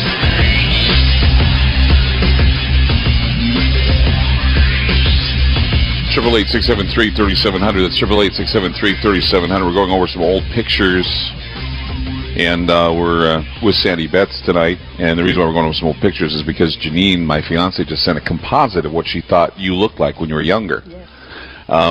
She's probably listening. What do you think of that composite? It was very, very close. I just happened to have a picture with me of the early 60s when I lived in Southern California, and it definitely looks very much like that picture. Yeah. So there you go. It's amazing that she was able to do that. She does that. Yeah, she's done it before. Very good. She's heard people that have really, shaken her, and she's like going, Sandy is someone very important in this whole situation, and I'm going to send you a composite I created. And she sent it, and I think, Larry, did you send that picture back to Janine so she could see it? Yeah, so that way, Janine, you can tell that, what you've done is pretty close. Very close. very, very close, spooky. Yes. So, and, of course, tonight on the program, there's a lot of commotion going on. What seems to be happening? Larry, could you somehow come on and let us know? Because I know that there's a lot of commotion and chatter going on tonight. And let us know what's going on. There you go. Come back. Come. Let us know what's happening right now. Okay, so we're over here asking questions and using the flashlights, and I just asked the question, hey, can you hand me one of those flashlights? Because I wanted to see the light for myself and actually hold it and know that there's not like some sort of hidden on and off switch somewhere. Right. And it is a standard issue, normal aluminum mini mag light. And when I asked the question, can I see one of those lights, 2 of them turned on. So they came on their own? Mm-hmm. There was nobody within about 2 feet of it. Wow, it's amazing. So Tom, you out there? Oh, yeah. So I just wanted to kind of ask you, I mean, one of the things that was brought up again yesterday at the meeting, it didn't come on the air, but I want to talk more about the DNA situation. You are trying to raise money to match the DNA of Richard Gaikowski with the DNA of the Zodiac that the police got during the Paul Stein murder. Could you tell me how we can get involved? I know a lot of people want to get involved. Well, at the main page of ZodiacKiller.com, there is a link that says, it's a picture, it says donate. And, anybody that makes a donation and it's for the DNA comparison, that's what it will be used for. The Zodiac's DNA profile, it's a partial profile that is believed to belong to the Zodiac Killer, and I believe it was obtained from the seal of the envelopes that the Zodiac supposedly licked. And that's a matter of... I thought it was from the fingerprints. I thought it was from the fingerprints at the cab scene, but I guess I was wrong. They obtained a lot of evidence from the cab, but as far as I know, I don't believe they got the DNA. Now, as far as Gaikowski's DNA, there was a TV show that was from about 5 years ago called Mystery Quest. It was produced by the History Channel, and they were able to get Gaikowski's DNA from the seal of the envelope. And so all these DNA profiles are available. They just haven't been compared yet. And the problem is San Francisco Police Department has so much current crime that they don't waste money on these cold cases unless it was a police officer who was killed. And the Vallejo Police Department, which also has a couple Zodiac cases, they went bankrupt a number of years ago. So they just don't have the funds. So I'll be glad to do it. ZodiacKiller.com. It's ZodiacKiller.com. Tom Voigt, thank you so much for being on the program again tonight. And in conclusion, at least for now, into this investigation, we'll have more to come coming up in the next hour. And also thank you, Sandy, for being a part of the program in this hour as well. More to come here on Ground Zero. 888-673-3700. That's 888-673-3700. We may whip out the spirit box, and if you're patient with us, I'm going to have Sandy sit in the next hour. We may want to try and contact Darlene Farron. So that's something. Yes. If you want to hear it, we're going to try it. I want to hear it. 888-673-3700. That's 888-673-3700, and we'll be back.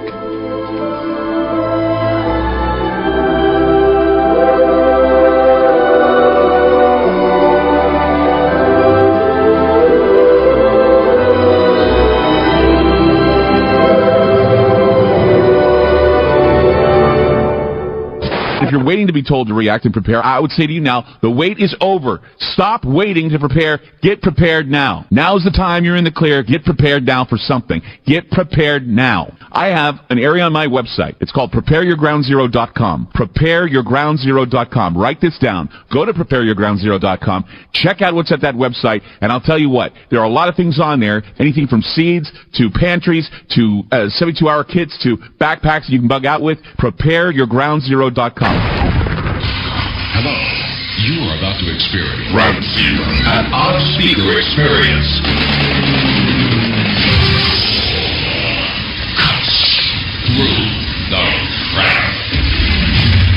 Just when you thought you were safe.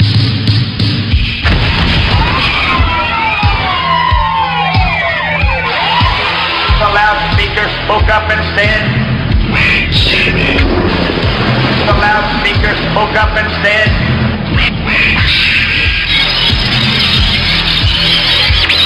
the loudspeaker spoke up and said,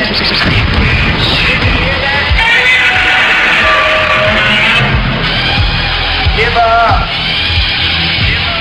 give up, give up, give up.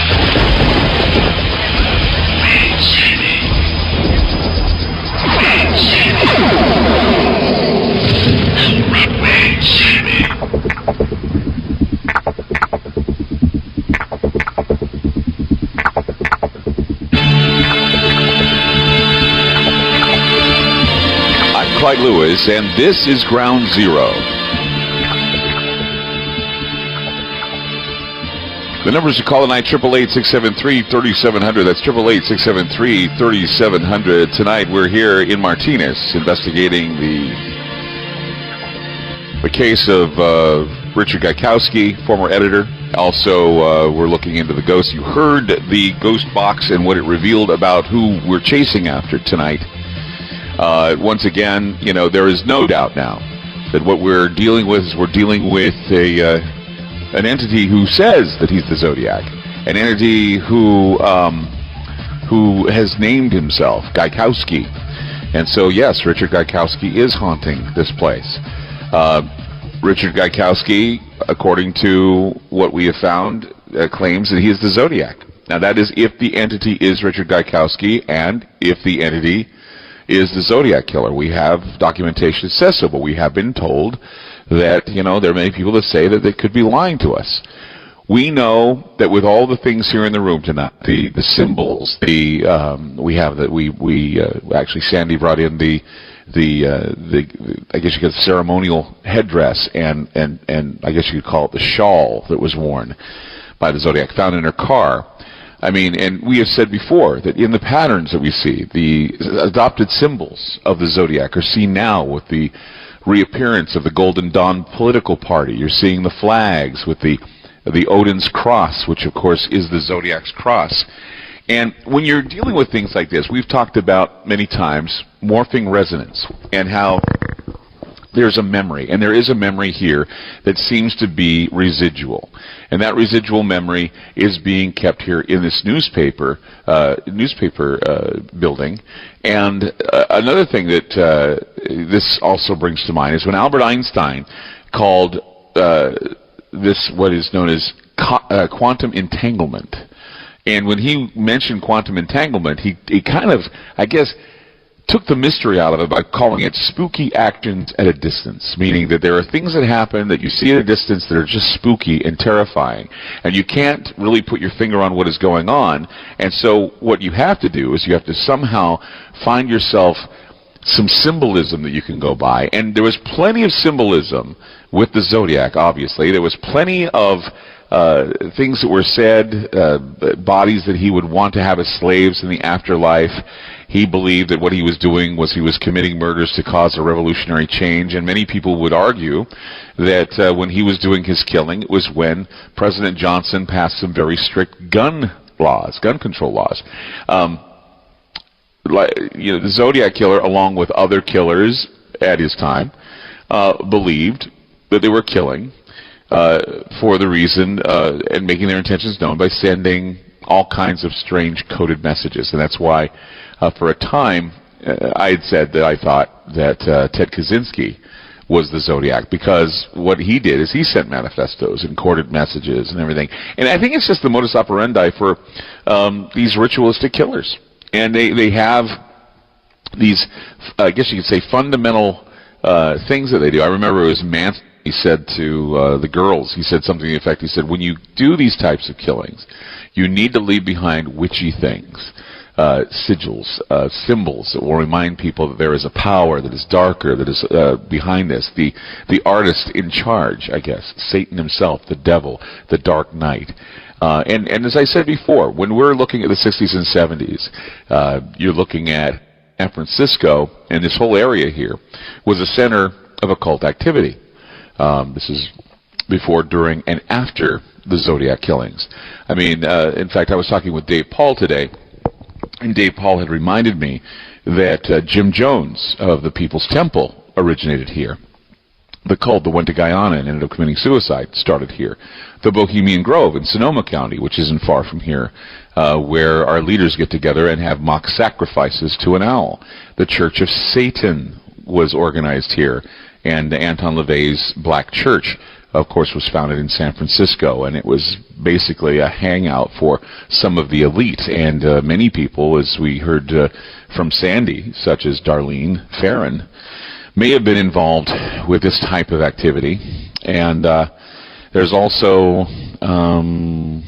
there are also other like Michael Aquino. That was another guy I wanted to bring up. Michael Aquino, of course, Temple of Set, Presidio, scandals of the Presidio, all these things going on.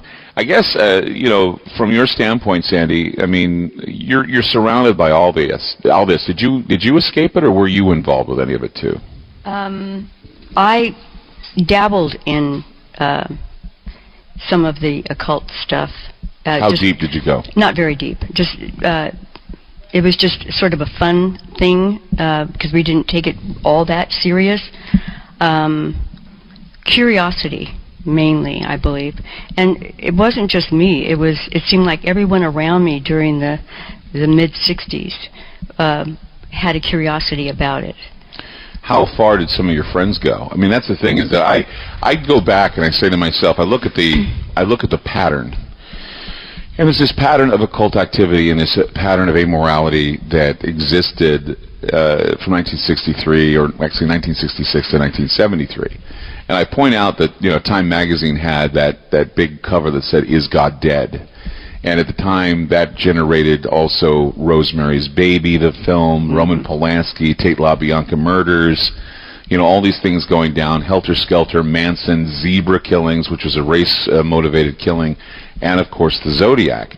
And so here we are in this time period where we're exposed to what is called the devil, or the occult, and it's very harsh. I mean, it's like, this is something that's never been heard of. I mean, can you imagine if somebody like Anton LaVey appeared in like 1950 or 1955 doing what he was doing and having everybody going, oh my gosh, and then he appears in the 60s and it's all about orgies, it's all about the carnival barking, it's all about what he did, and now here we are later with the Zodiac, and there was also the Process Church. You ever familiar with them? Yes. Tell me about them.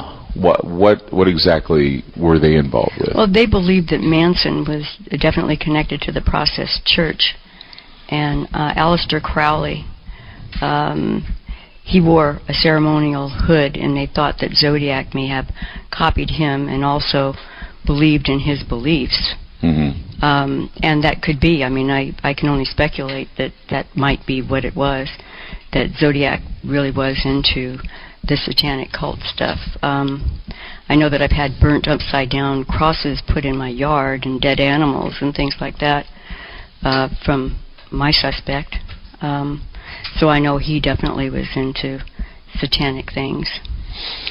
Okay, so what we're going to do is for the first, 20 minutes of what we're going to do, we're going to try in this before we do the break, and then we're going to let you go, because we're going to get Olaf Phillips in here to talk about what the crew's doing, and then probably we're going to hear more from the crew, because they're still doing their investigations. You said you wanted to give it another try and get a hold of Darlene Farron with the box. Yes, I really feel that she wants to tell us something. Okay, so what I'm going to do is I'm going to bring it up.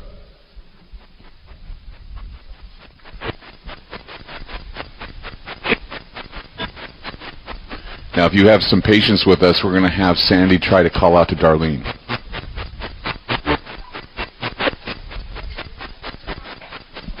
Darlene, I feel your presence in this room tonight, and I feel that you want to tell us something, because I do believe that you were, in fact, connected to the Zodiac. You know his name, and I'm hoping that you will come forward with that name. Are you there? Yes. Did you hear it? Yes, I heard that. Okay. Darlene, can you give us his name? Chip. It sounded like Chip. It did sound like Chip. I heard Chip. Or she's trying to talk. Can you be more clear, please?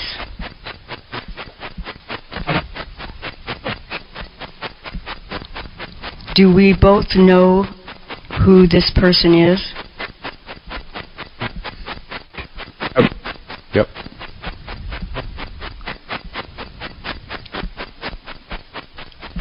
This is the person that was stalking you before you were... She said, yep. Please give us his name.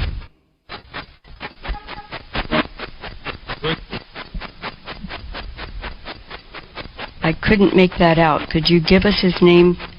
Say it very slowly, please.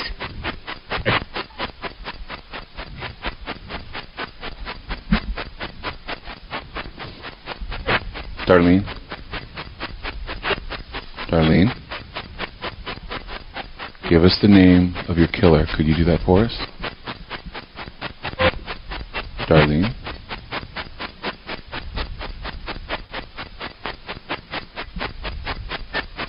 Darlene? You coming through? Tell us the name, Darlene. It's fading away.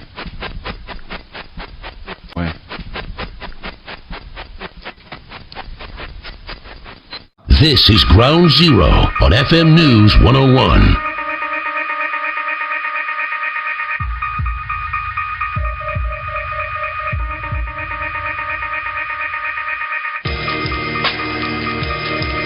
Everyone is in on the secrets, and big things are being planned. Call Clyde Lewis now. Ground Zero. Okay, so we were going to have Olaf Phillips on the program. Okay, what's going on? I can't read that. What does it say? Go ahead, Larry. It says, we're looking here at Love Freeze off of Twitter. It says, at Goldminer Larry, pretty cool episode. Clyde is changed forever. I am changed forever, that's for sure. We were, as I said, Olaf Phillips is supposed to be coming on, and we're busily, scooting one person in for another person. But the reason why Olaf was not here on cue, and Olaf is going to put, why were you called away? What were you just looking at? Well, I think Chris got a very interesting photo. He did get a very interesting photo. And we're going to try to get it on, what's that? The outfit's been there the whole time. Oh, we got to find the glasses. Okay, so here's the deal.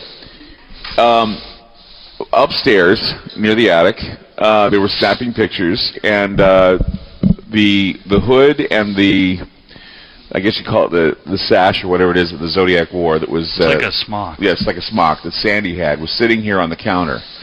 However, Chris went out and he snapped a picture. What picture did he snap, Olaf? It looks an awful lot like the mask and the smock.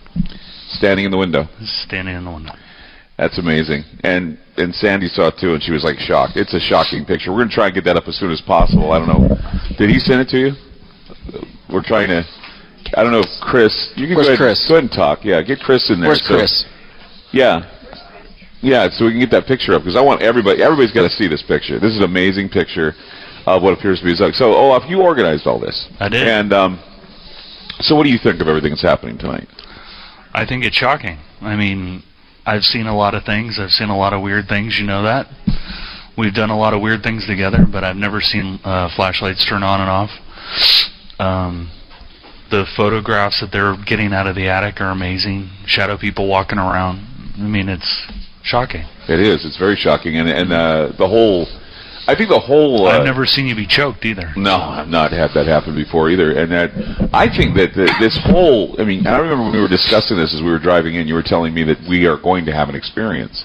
Mm-hmm. And I thought, yeah, okay. How do you translate that to radio? And but it's been, not that hard to translate it to radio. We've had some remarkable people come through here.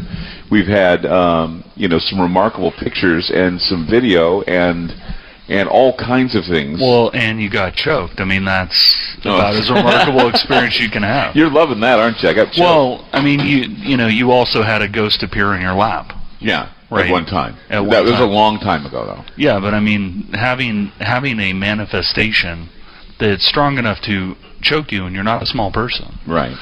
That takes an incredible amount of power and pissed offness to actually do it. That's true. So that alone is a very shocking thing to happen. I mean, typically in a haunting, you see things move around. Maybe you see pencils move across the table, whatever.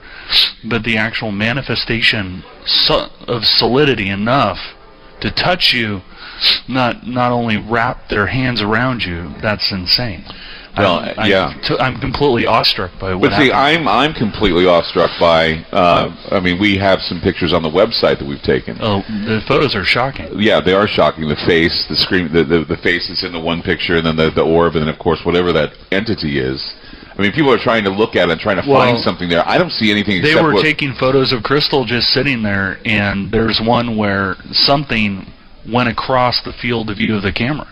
I mean, it's just, it looks like a sheet. Right.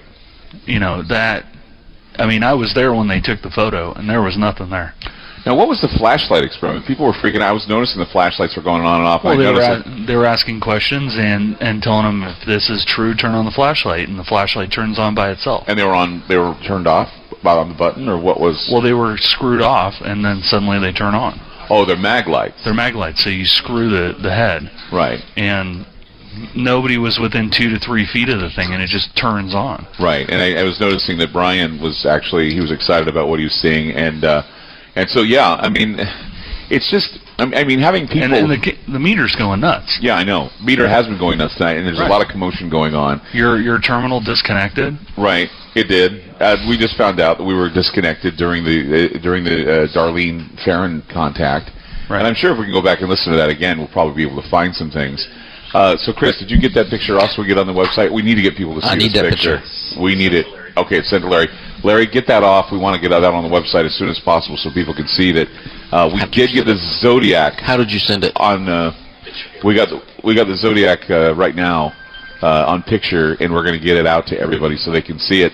And we're going to talk more with Olaf Phillips. Hopefully, we're going to talk to Crystal again coming up to find out how she's doing, and getting ready in the next hour to wrap up the investigation, hopefully, and talk a little bit about what they're doing to try and remedy everything that's happening here.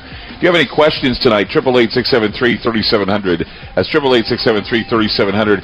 You're involved tonight in a real paranormal investigation with real results, and it's surprising to everybody, but we're here in Martinez conducting the investigation of an entity that claims to be the Zodiac Killer, that claims to be Richard Gaikowski, and we'll be back.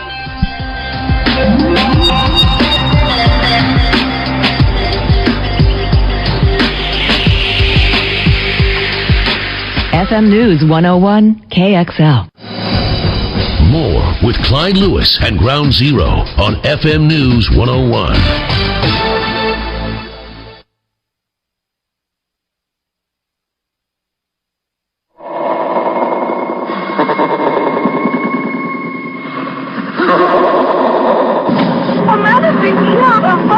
Some of the hippies in San Francisco, they used to phone me once in a while and tell me that she was involved with a witch. And there's also a possible connection between the Zodiac killing at Lake Berryessa and a cult group to which a convicted satanic killer. Numerous stab wounds around the body and torso, and then on the wall, in blood, somebody had written, "Satan saves," and it appeared to be a Zodiac sign also.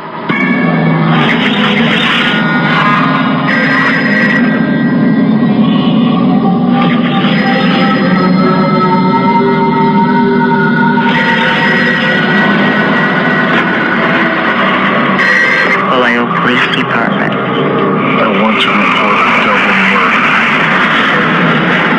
If you go 1 mile east on Columbus Parkway to the public park, you'll find kids that are put in the car. They were shot with a 9mm.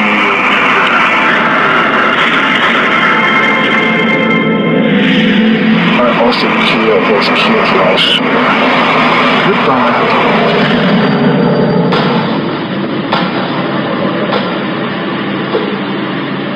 School children make fine targets. I think I shall wipe out a school bus some morning. Just shoot out the front tire and then pick off the kiddies as they come bouncing out.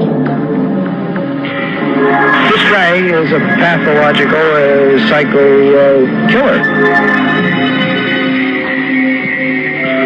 Any psychiatrist would say that this man is sick.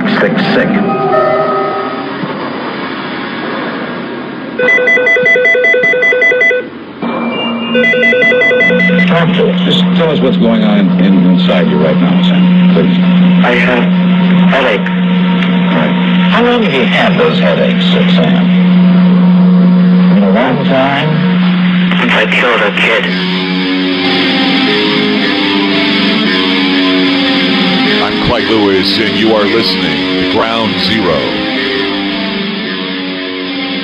The numbers to call tonight, 888-673-3700. That's 888-673-3700. Tonight we're in Martinez, California for the final stretch of the investigation into the Zodiac.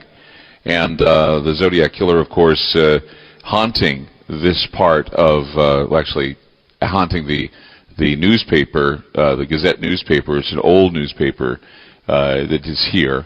And, you know, I found out that you write for them, right? I do. And so when did you first find out about the haunting? Who was it? Was it Crystal that told you about it, or was it someone else? Crystal told me about it not too long after I started writing my column.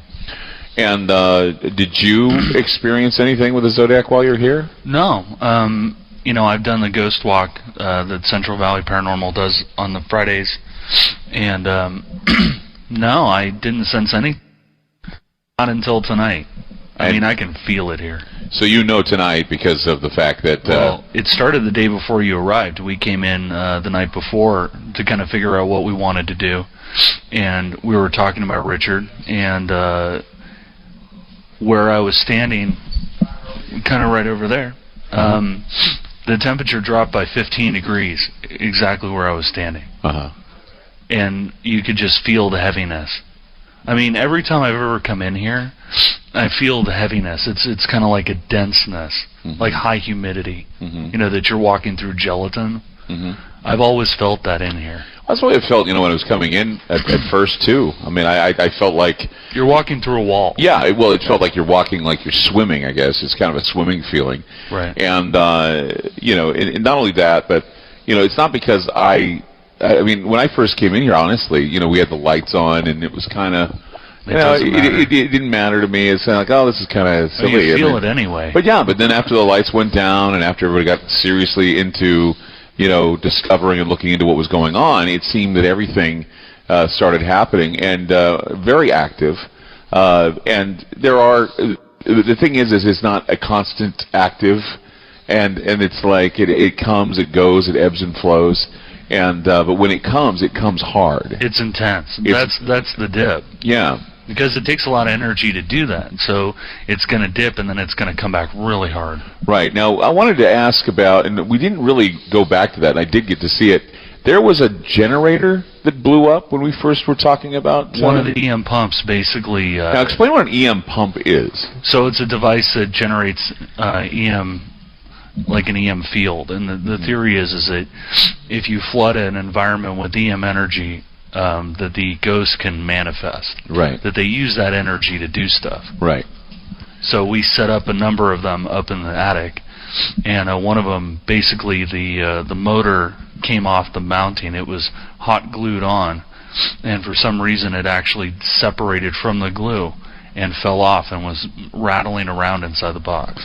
Now, they were telling me that when they went and they found the box, it was so overheated they thought it was going to explode, or it was going to at least catch on fire. Well, what I will tell you is that if you held the motor in your hand, it was cool. But according to the thermal camera, it was like over 90 degrees. We had... which is weird. I know. We also had a problem where we almost didn't do a broadcast tonight because before I came in here, I guess they were setting up, and I guess a cable blew in here, and there was electricity shooting everywhere. Oh, I don't know about that part. Well, that's what I was told. I was told there was electricity shooting. It's right there. They're pointing at it where it was near the socket. Is that what it was? Yeah, it was right over here. We have a cash register that we move into the safe, and it blew. There was a big flash. There was a big flash and explosion. Yeah. Okay. Well, yeah. So I mean, somebody's upset. Well, that's just the thing, and we've had a lot of technical difficulties tonight. Look at the K2 meter. I know the K2 meters have been going Max crazy. is out. And so with all of this activity, I mean, it's very visual, and we've tried to provide sound as well with the ghost monitors and the live feed. Right. And so what I want to do again, there were a few tracks that we didn't play, and I just want to demonstrate just how these ghost radios, or they call them ghost boxes or Frank's boxes. Yeah. I need to mention one thing. When you did your intro, I was listening, and I love your show, Clyde. This was somebody else. I was listening over there on the box, and while you were doing the intro and discussing the different theories, the thing just suddenly said, "Geez." Like, geez. Yeah, and it was, I mean, crystal clear. Well, Isabel. when we first tried to use the radio last night, I had I was opening up the dialogue, and the radio said, "Speak to me." It goes, "Speak. Listen to this." This is a pulse that's scanning the room. Listen. Speak. Speak. Did you hear that? Hello. This is a pulse that's scanning the room. Listen. Speak. Speak. Did you hear that? Hello. I mean, that's so obvious, right? Right, and it shouldn't happen. I mean, every 200 milliseconds, the frequency is changing, and it's going backwards. So you shouldn't get any kind of coherence because it's cycling from one station to another backwards. Mm-hmm. And you managed to do that. Here's another one. We were calling out, and the ghost box spoke to us again. We're calling out to whoever might be in this room. Speak to us. We're on the radio if you want to be heard. Hello? Well, the cameras are going crazy. Hello? Hi? Hello? Who are you? We're calling out to whoever might be in this room. Speak to us. We're on the radio if you want to be heard. Hello? Well, the cameras are going crazy. Hello? Hi? Hello? Who are you? Hello? Hi? Hi? Hi? And it makes a weird noise. It's creepy, and the fact that it will respond to you. I mean, I've used it in the past. I went into a very active area, and I said, I just said, "What's your name?" And I got, "Isabel." Mm-hmm. I mean, it's impossible. It's cycling every 200 milliseconds. I have a question. Did you bring an iOvulus tonight by any stretch of the imagination? I have it on my phone. That would be fun. I don't know if anybody is aware of an iOvulus. Sure. What did I explain before we go to a break what an iOvulus is? Well, so there's a hardware device called an ovulus, and basically what it allows a spirit to do is to manipulate the internals of the box and to kind of throw switches, so to speak, which produce words that appear on the screen. And, so those words speak. They speak. So the words, what happens is I guess it's a change in temperature, electronic field, right. You name it, and what it does is it sends a code immediately to the computer, and that computer randomly selects through the code a word. Am I right? That's correct. They choose the word. Or they say it's random, because some people talk to the iOvulus and they don't get random words. They get words that mean something. You can get it to be coherent. I remember once I came to visit you in Portland, and we were just playing around with it, and it just started talking to you. Yes. And so I was thinking that maybe it's talking right now. What was the last word it said? It said on? I can't see what it says. It says Bishop Sense Ann. Okay, so sometimes the thing about this is that the spirit box, I've had better with these spirit devices. I've had better luck with the spirit box. I think though that what we ought to do is, since you're the man with the gadgets and fog barrel tragic. I think since you're the man with the gadgets, we should hook it into the system, and then after the break, we demonstrate it, because I don't think a lot of people know that these things exist, that these electronic devices exist to contact spirits, and then we can give it a shot of our own and see what we prefer, whether it's the ghost box or the iOvulus. So we're going to take a break right now. Olaf Phillips is with us on Ground Zero. He's the man with the gadgets, and we're going to hook up the iOvulus in the next break. We're going to try to contact spirits using it, and it's an amazing tool. These are some of the ghost gadgets that exist. And what was the last word? It was help. Help was the last word. So we're going to be hearing this coming up. So be ready. We're going to hook up the iOvulus and talk to it tonight on Ground Zero. Just having some fun with some of these ghost gathering gadgets right here in Martinez. We'll be back. Keep it here on Ground Zero.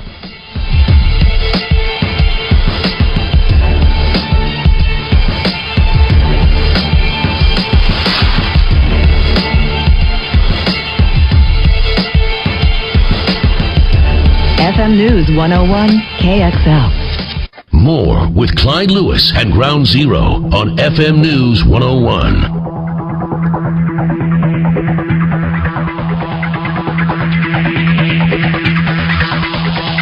Ground Zero with Clyde Lewis. So I was saying earlier, gather around the iOvulus, kiddies. We're going to speak to it now. It's a strange little contraption. Olaf Phillips is with us tonight on Ground Zero. I decided that, I don't think I've introduced the Iovulus to the radio, and I think that it's time that we should kind of open up the channels a bit and ask it a question. So the Iovulus is now on. It's been going nonstop. Does it have a higher volume? Turn it up a little more, if you will. That's it. That's it? Okay. It's a headphone jack. All right. Iovulus, hello? No, I turned it off. No. It's. We're just waiting for it to speak to us. Ask it a question quick. Richard, why'd you stop killing? Moist round. What about moist ground? Beat, moist, round. Moist round. Food. Food. You were alive. Alive? Are you alive? Hand. Hand. Yeah, sometimes it's a little abstract. Well, we're getting it. It's got to warm up. Yeah, you got to give it a minute. It's going through its library here. Because remember, the ghost has to figure out how it works. Right. And what does what. And once it gets control of it, then it starts to make more coherent sense. Just earlier I was talking about crayons and cake, and it was sitting next to it. Jim. What about Jim? Hand explain Jim. Or explain Jim.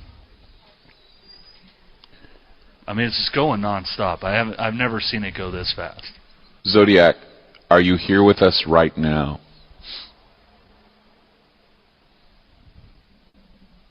Tell us what you're thinking about, Zodiac.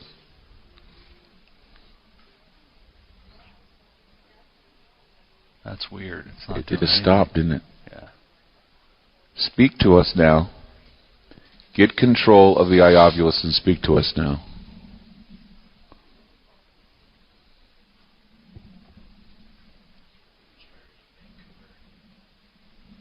Hello? That's bizarre. It just stopped. It did. I've never... Stuff. Stop. Is that what it said? Stuff. Stuff. What are you thinking about? Stuff. What kind of stuff are you thinking about? Nice. Nice stuff. Nice stuff. What kind of nice stuff are you thinking about? That's weird. I know. It's taken a long time now. I know.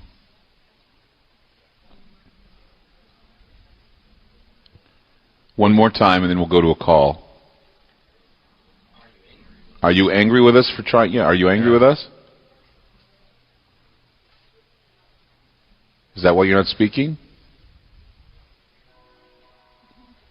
Are you there? What is with it? It was going like crazy before. Yeah, it just stopped. And the K2 meter's going off. It's waiting. Or it's trying to find the answer. Yeah. Remember, it has a dictionary of something like 5,000 words.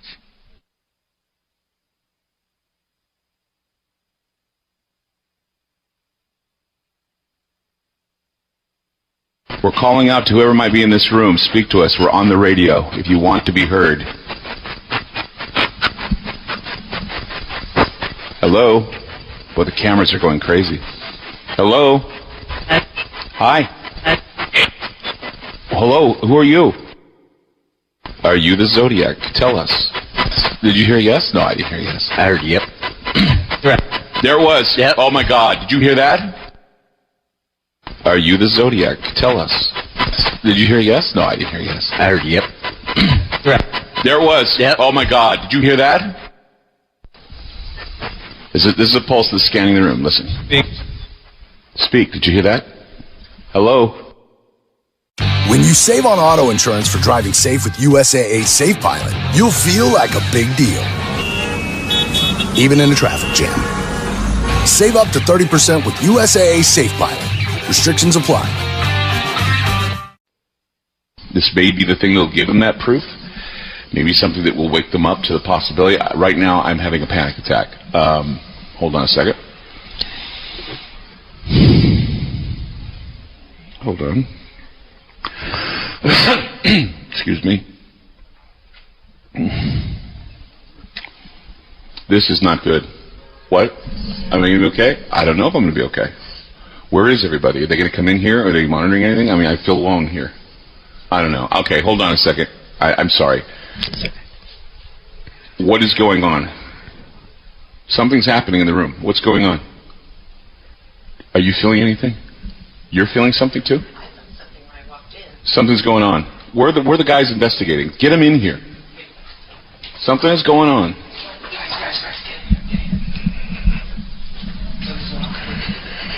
Something's going on, and everybody's feeling and sensing it. What do you got? Here? I don't know if it's here. Ask the question. Richard Gaikowski, if you're in the room, show me that you're here somehow, because I'm feeling a little weird and uneasy right now. I'm pegging out where? Show me the other meter right now. Does anybody, do we have the live stream up right now? Do we have a live stream, Olaf? We do? Okay. Do you have a URL I can give to people? It's on the Facebook page? Okay, on the Facebook page right now we have a URL.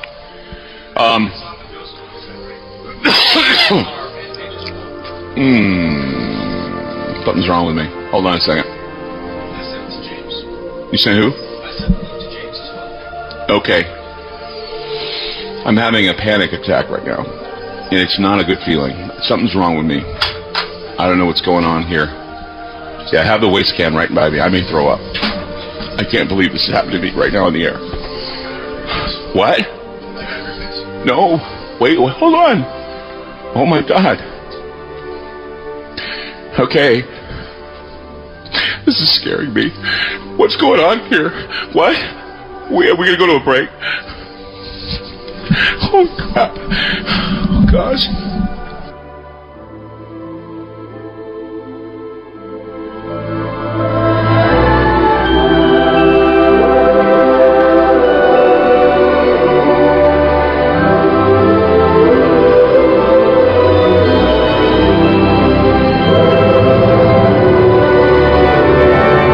News 101 KXL. Some of the scenes you will witness may appear to border on fantasy. Stand by. You have 5 seconds. 5. Information is free. 4. 3. There is hope. 1.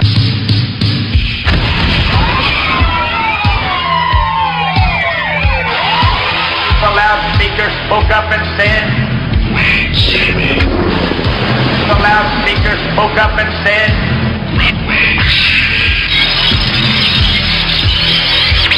the loudspeaker spoke up and said,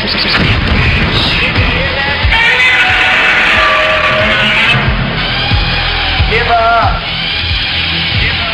give up, give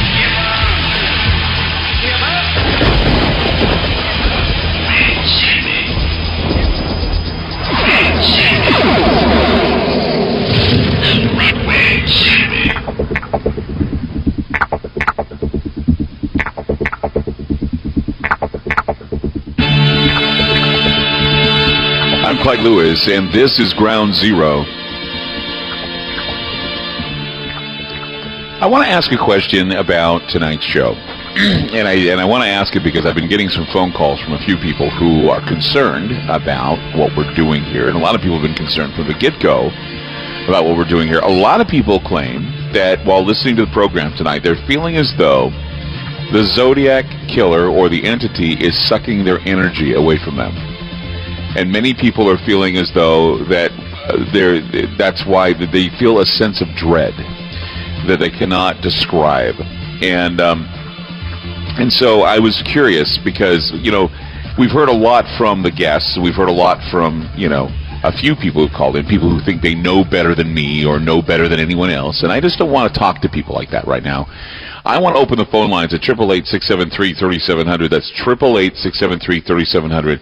I want to open the phone lines. I want to talk to people who have been listening to this program, and I want to get their feelings straight. I want to hear about, you know, whether or not they've been feeling drained, or if they feel like we're in danger. I want to hear about this, and I don't want to be scolded by people, because I know a lot of people feel like they can call in and say, "You're just gonna get what you deserve," and I'm like going, you know what? Shut up.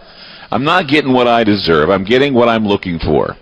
We're here for one reason only. Let's investigate the claims of the paranormal, and we, I think, have documented the claims of the paranormal. I mean, it was Crystal Willett with the Central Valley Paranormal Group that brought us out here in the first place. We knew what we were getting into.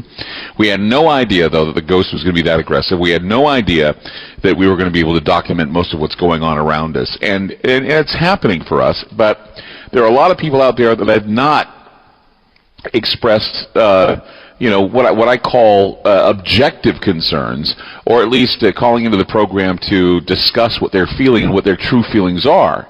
And so I would suggest that tonight, before we leave, this is our last hour here at the Martinez Gazette, and then tomorrow you won't be hearing any of the other investigations we'll be doing, because we're going to be doing some more tomorrow.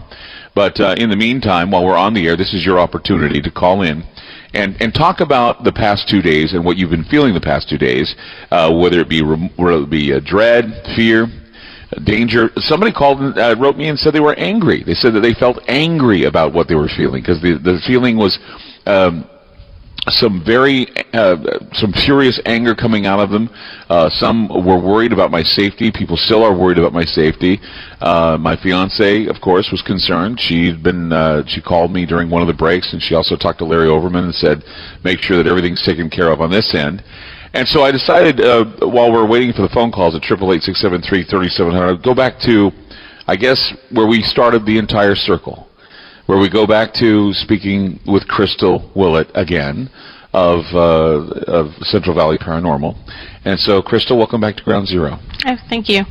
And so, here we are now. We're at the final hour of this night.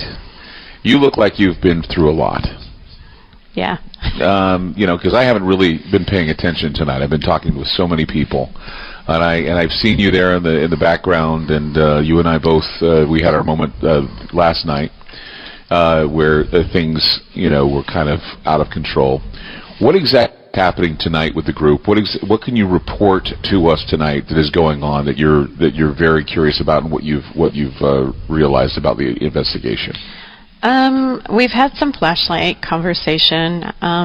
It seems tonight, I mean, it is some draining.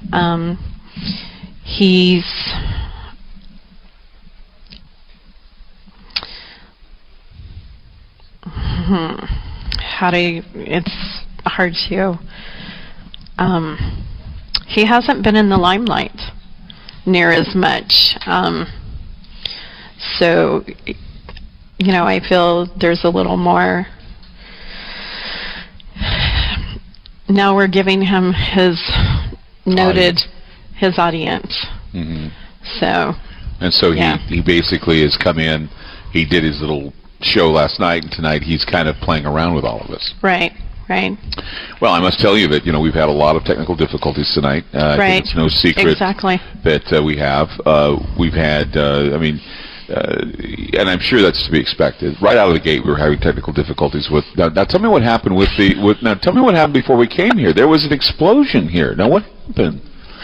Well, now we have flashlight. Oh. And it's bright. Oh my God! The flashlight just turned on. Yes. On its own. On its own. And this is something that tonight before you got here. I asked my husband to put the cash register away, and as he was putting it away, we had a little bit of an explosion, and the guys were just walking in, and we hadn't yet hadn't got the paper, everything done with the paper yet, and we were a little worried that we may had lost quite. We made USAA Insurance to help you save. Take advantage of discounts when you cover your home and your ride. Discover how we're helping members save at USAA.com/bundle. USAA. Restrictions apply. We made USAA Insurance for veterans like James. When he found out how much USAA was helping members save, he said, "It's time to switch. We'll help you find the right coverage at the right price. USAA. What you're made of, we're made for. Restrictions apply." Of the paper and had to kind of start over again, but no, we didn't have that problem. So we were able to salvage everything, and everything's fine. That's great. Well, that was about right before I came in. There was an explosion, and then we had the one generator blow. which made that noise, and I was worried because people were like running around scared to death. They didn't know what was going on. We thought that there was going to be another explosion. And of course, the technical equipment here hasn't been working all too properly. And then the ghost boxes tonight, for some reason, they were like super active, and then as soon as we just opened them up, you know, they're not active when we're on the air, but they just go quiet, and they don't give us anything. And that's the thing, is I think that this is like Olaf was saying, he says, obviously the spirit seems to want to screw with you now, wants to make you look like, you know, you don't know what you're talking about, that there's nothing here now. But we have everything on record. We've recorded everything. Exactly. And, you know, and my team and I, as we always say, you know, they're not circus performers. They don't perform on command. So, you know, and that's usually what happens. Well, see, that's the entire risk. I mean, I remember when I was first proposed this idea, I thought, well, what's going to happen if we come here and nothing happens? Well, we've had a whole lot of nothing happen while we're on the air tonight in a lot of respects. We've had a lot of great guests, and we had a lot of great people, you know, Sandy and Tom and everyone talking, and we've had a lot of people, you know, talk about what's going on and how it all relates. We've had the recordings of the stuff that we discovered last night, pictures we've taken, some of the pictures going up on the internet tonight. I mean, it's a constant, I guess you could say, struggle to get things to happen while you're looking, because there's stuff that's happening, I'm sure, while you're not looking. Oh, exactly. And that's the hard part, is trying to convey that, and it's difficult for you know, someone who's broadcasting to actually say, okay, we're going to do a show here, and the show is going to be ghosts. Definitely. And the ghosts say, sorry, we're going home. And you say, well, what was the point? But no, we had it. Yeah, we had a big thing last night. Definitely. Tonight it seems to not. It kind of came in just a little bit and then went away a little bit. I don't know. I mean, if we could do this all night long, if people would find it interesting, like a telethon, that's what I would think. This would be my dream. If we could do it like a telethon, where, you know, I'm telling people, send your money, please send money. And what we're going to do this whole night is we're going to, while you're sending money, we're going to be monitoring the silly little box here, and we're going to be asking it stupid questions all night long in hopes it speaks to us. Now, there'll be a time when it'll speak to us a lot, and there'll be a time when it won't, but we have to break for commercials and news and everything else. So no, it won't do it on command. Right. And so that's the thing, is I hope the listeners are forgiving enough when stuff like this does happen, and they realize, you know, that this isn't all about showbiz. It's about getting the thing to happen, and hopefully happening at the time we need it. And sometimes it does, and sometimes it doesn't. Oh, definitely. And we've been on investigations where we've been out there, and, you know, you've been 3-4 hours, nothing. You go back again, and you may have stuff all night long. Well, see, there's the flashlight again, just turned on again. And so he confirms it. Yeah. Well, and people who are watching the stream can see that it's turning on by itself. We're not touching anything. You know, this reminds me of also these real life, or these reality TV shows about ghosts. I sit there and I say to myself, you know, when those guys do, like, for example, TAPS or whomever, they go and they do the investigations, and if nothing happens, they immediately say, nothing's going on here. We didn't. Light went off again. When nothing's going on here, we didn't find anything. But I'm thinking, how long did you spend there? Did you spend a week, 2 weeks, a month? I mean, just because you show up, you think they're going to do something for you? They don't. And that's why I always say to myself that, you know, if they go there and they say, well, your place isn't haunted, well, why would they call you in the first place to come out? I mean, I wouldn't want those guys in my house to, you know, traipse through my house to try and find ghosts if there weren't any ghosts there. And I'm sure, you know, all the mess that we've made since we've come here, you know, I'm just saying, you know, it doesn't always work out that way. It doesn't always work out where everything's peachy keen fine. What's up? Okay, let's go to Jerry in Vancouver. I want to talk to Jerry. So, Jerry, hi, you're on with Crystal and myself. What's up, buddy?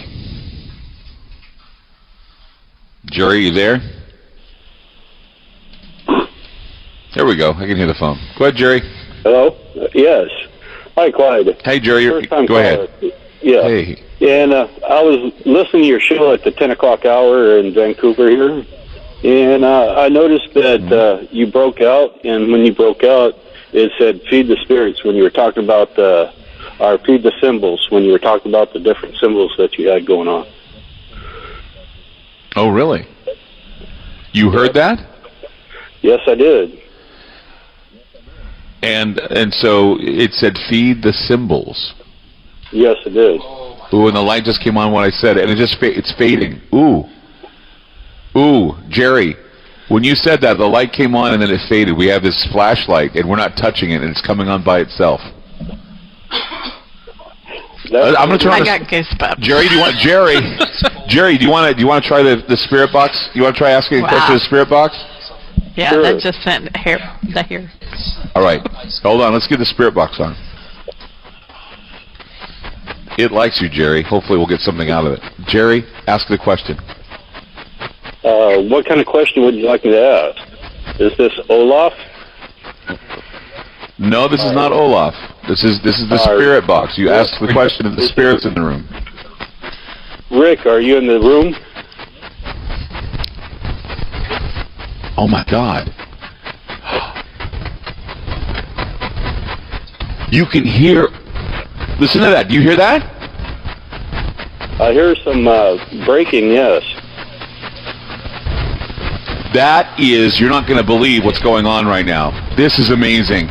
Oh my God, this is amazing. Get the, oh my God. You started something, Jerry. Since you've been talking, something has gotten between us, and it's in the middle of us right now. It's causing oh. Wow. Oh my God, that was amazing. Jerry, okay, let me tell you what happened here. When you were hearing that sound, that breaking up sound, what was going on is there was an electrical field. There was an electrical field that... Coming back. I know, hold on.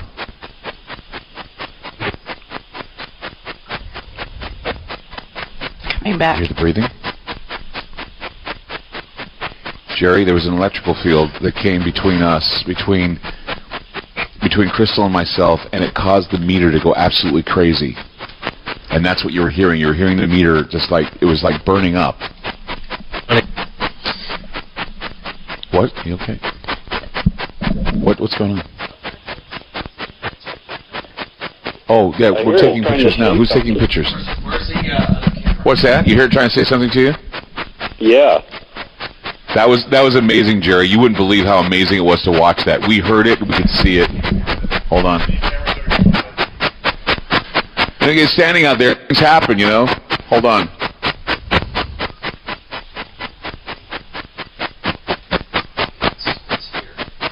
I know, this is right over us, and Jerry, you triggered it.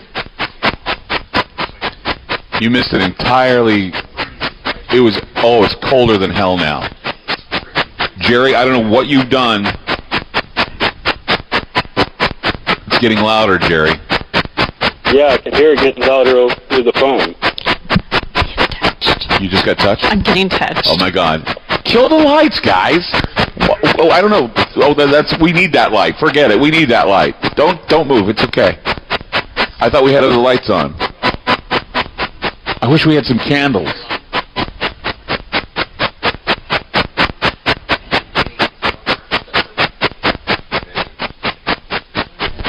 There it is again. It's coming back. Like it's trying to say something through the phone, but I can't really make it out. Hasn't said anything yet, but what we got is we got to take a break. Oh man, we got to take a break. Okay, Jerry, we got to take a break, but what you did is you caused some sort of electrical disturbance that was huge. And there's something forming. Oh my God. Your hair's moving, Crystal. I can feel it. Crystal, your hair's moving. I can feel it. Oh my God. Okay, you guys. Jerry, I don't know what you did. It's speaking, Jerry. All right, Jerry, we got to let you go. I'm sorry. Got to let you go. No problem. All right, we're out of time in this break, but you're the buddy. Thank you. You're the man. Thank you so much. You're the man. Oh, this is amazing. All right. Let me be on. You bet. Take care. All right, you bet. We're going to come back and tell you what's going on with Crystal's hair. It's being raised right now, and there's electrical fields all around us, and it's cold in here. Yeah. We'll be back. Keep it here on Ground Zero. Yeah, we heard you. Keep talking.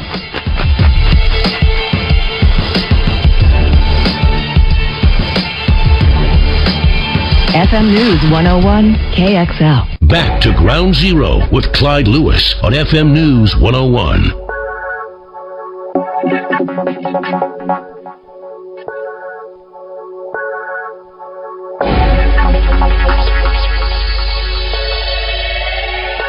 This is not a test. It is the future. Ground Zero with Clyde Lewis. Larry Oberman is sitting right next to Crystal, and I wanted to ask Larry, what has been going on since the break? I know we went to break quickly. What has been happening with Crystal? Oh, man, her hair is being moved, and she is petrified in fear right now, it looks like. She's saying that she's feeling something touch her, and a lot of us are losing cell phone signal and everything else kind of fading in and out. And I feel like I'm sitting in an ice box. Yeah, the computer here was doing some flubs, and that's still... I thought it was interesting that we were hearing that fluctuation of electricity, and that was just happening. Everything on the board that was electric was fluttering. Everything was. And then we saw electrical surges that are still happening right now, that this is all going on, and I just find this interesting. What are you feeling right now, Crystal? Well, I'm freezing. Yeah, it's cold. Yeah. This big cold air coming I'm cold, and I keep getting touched. Yeah? Yeah. Okay. Different areas. I mean, there are a lot of photography going on right now, and also some the heat-sensitive photography is going on at the moment. Yeah, and I'm cold. See. It's very cold. It is very cold. You got long sleeves on. Yeah. That's amazing. It's cold. My back is extremely cold. Yeah, I felt cold before I felt what I was feeling. Okay, who else we got on line? I hear Rock's here. Rock, hi, you're on Ground Zero. Thanks for taking my call. Many blessings to you guys. I was going to say last night, right after we got off the phone, it called my name out right after we got off the phone with the next caller. Just wondering, maybe I can see what it wanted. All right, let's see if you trigger it just as good, Rock. So here's Rock. Ooh, it just started talking. Well, you called me. What would you like?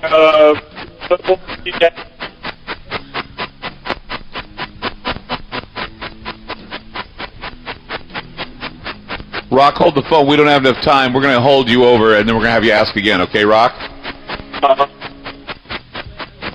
All right, hang on. We'll be with you shortly. We don't have enough time. We just ran out of time. We're going to get Rock again on the other side and have him ask a question of the Spirit Box tonight on Ground Zero. We'll be right back.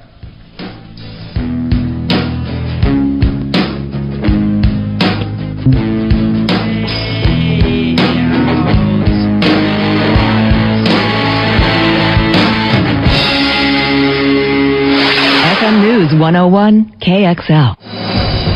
More with Clyde Lewis and Ground Zero on FM News 101.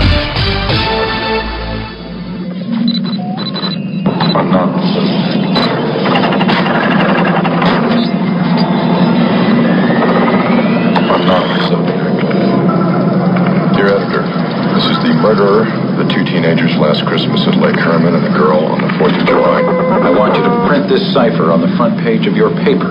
He wants his code in the afternoon edition. Zodiac. San Francisco was terrorized in the late 60s and early 70s by a man who called himself the Zodiac Killer. He claimed 37 murders. Police confirmed at least 6. 4 years ago, the killing stopped, and so did Zodiac's letter. Now there's another letter. Zodiac. Use the symbol to wear that watch with a cross circle on it, and to be at the crime scenes and to know the victims. He would have to be Zodiac. Zodiac.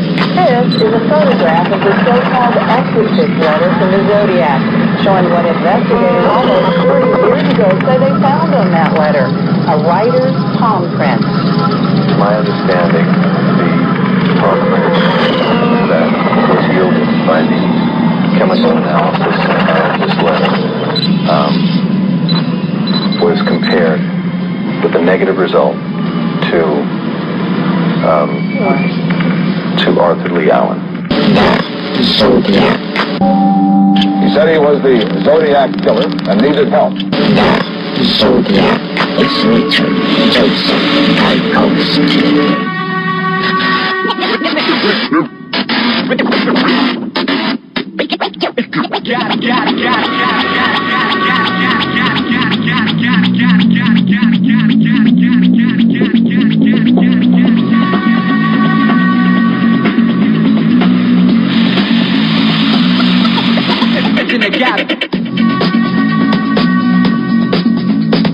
All right.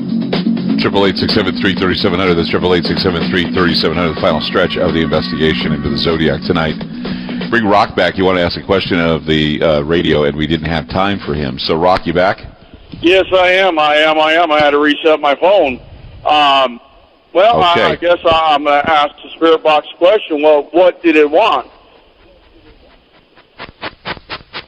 Are you there? What did you want? Yes, let it answer.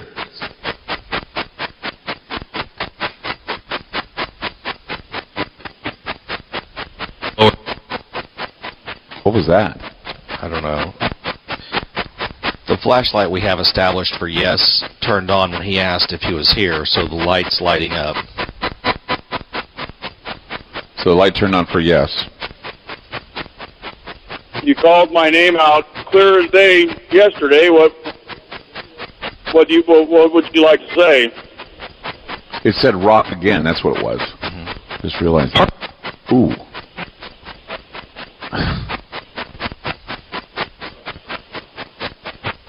Punk?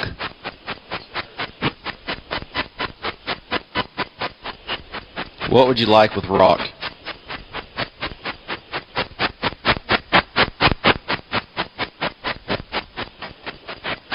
Answer Rock, please. I'm right here. What can I do for you?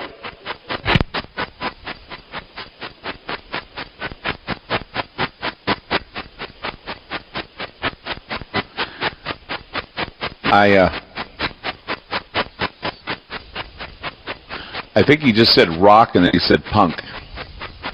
That's what he said. So that's what we got, man. We just wanted to say your name again. I guess that's all he wanted to say, huh? I guess so. I appreciate the call. I appreciate it. Let's go to Jennifer now. Oh, no, let's go to Frank now. Frank, hi, you're on Ground Zero. Hello? Hey, Frank, you're on the air. Go ahead. Okay. Yeah, I just want to say, those feelings that you was talking about, the dreaded,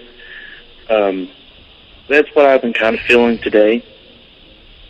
And, along with yesterday, too, especially. I don't know if you probably remember me from last night, don't you? Yeah. Okay. Yeah. Well, when I said those 2 deep breaths that I heard in the phone during y'all's break, and it responded, yeah, that after that, it kind of got me. Mm-hmm. But, you know, it was just kind of shocking to hear that, then have it to respond to me in that way. Yeah. So, I mean, you all are in the same place that you all were last night, weren't you? Yeah, we are. Mm-hmm. Okay. We're in the same place, and what was that? Is that the flashlight? Did I talk about flashlights buzz? Is that what it was? Anyway, yeah, we are. We're in the same place. Is that all you wanted to ask? Well, I mean, being that I had a little bit of success yesterday, do you want me to ask another question? If you want to, let's see if we can fire it up. Okay. Are you a male?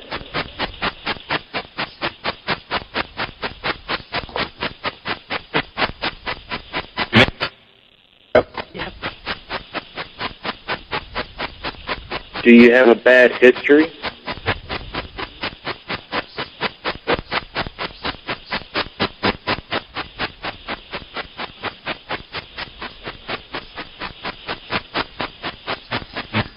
Do you have a bad history?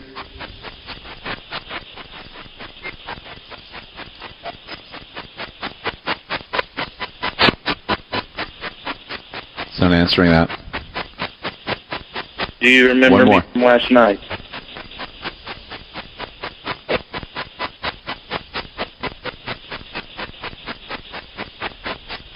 Are you the one who did those 2 deep breaths?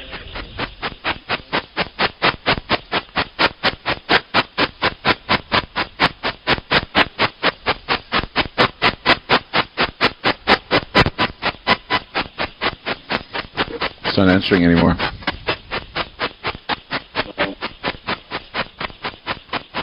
It just said, yep. That was the only answer. Well, that's the thing about it, you know, they don't they don't want to respond, they won't. Well, that's the thing, is tonight we've had probably less success in loud responses from the ghost box, more responses from the light, and wait a minute, hold on. Would you like to say anything? I mean, I'm getting ready to turn you off again. Yeah, I don't think it's going to say anything right now. So I appreciate you calling in tonight. All right. I'll talk to you all later. Good night. You bet. Take care. Yeah, that's the thing, is that tonight it just didn't seem, in my opinion, that a lot of the tools that were more visual tonight were being used and were seen as working. The cameras, the film, the pictures, the lights, the audio stuff just seemed to be a little bit dead tonight for some reason. I apologize for that, because that's what we do. We do radio. But of course, your physical being, Crystal, has been really. I mean, you look drained. Oh, definitely. I just asked a question, and the flashlight, and I've asked this question over and over, and it keeps lighting up. What question are you asking it?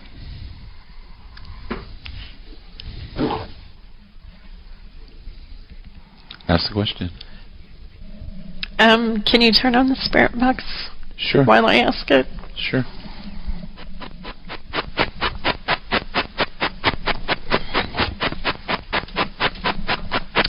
To the spirit that's in here, do I remind you of Darlene Farron? Can you please light up the light again?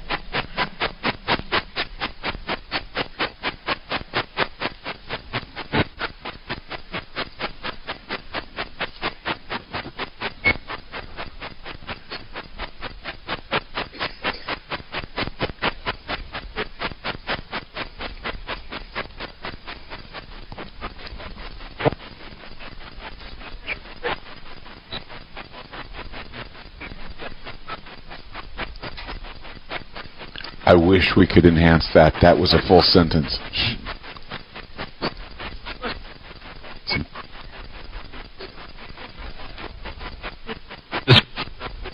Listen, Clyde.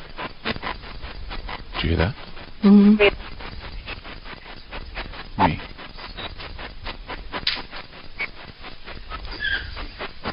Ooh.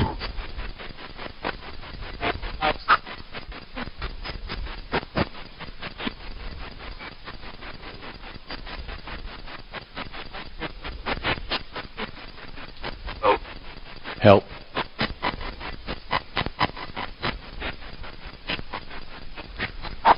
You asked the question, it's throwing about a lot of words all of a sudden.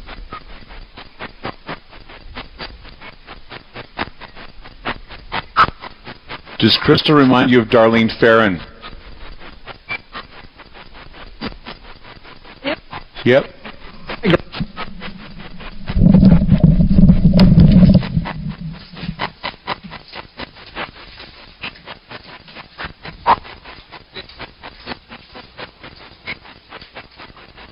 Crystal's left. That's all she needed to hear.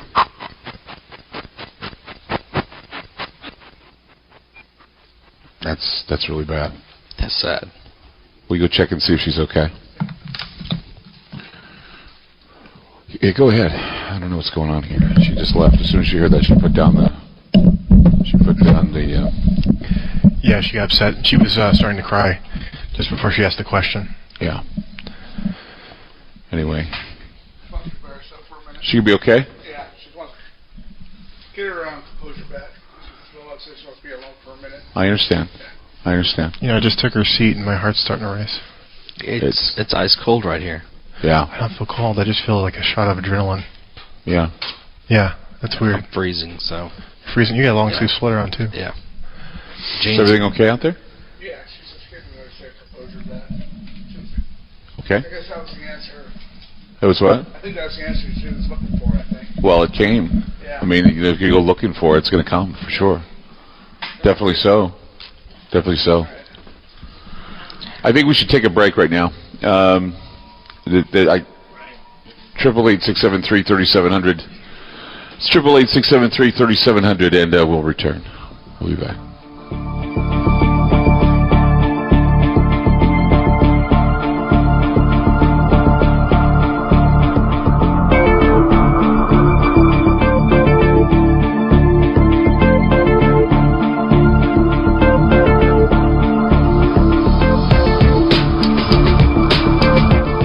FM News 101 KXL. You're listening to Ground Zero with Clyde Lewis on FM News 101.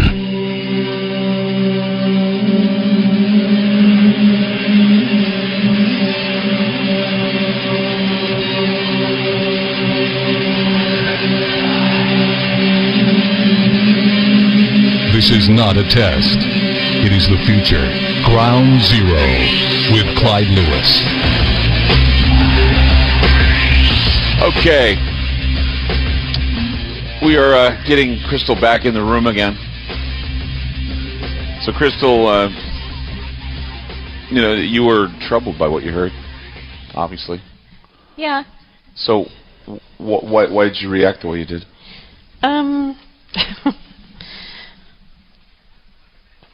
It's kind of hard. I mean, because, you got a victim's family out there, to know that, you've got somebody that, that was murdered and, that, if, the Zodiac, and... We made USAA insurance to help you save. Take advantage of discounts when you cover your home and your ride. Discover how we're helping members save at USAA.com/bundle. Restrictions apply. Let's face it, guys. We're living in times where the truth is becoming more suppressed and censorship is increasing at an alarming rate, especially on social media platforms. It's Clyde, and I want to tell you about a safe and secure digital playground we put together just for you. It's Aftermath.media. You get access to thousands of Ground Zero archives and podcasts, along with our private social media groups with your basic membership starting at only $7 a month.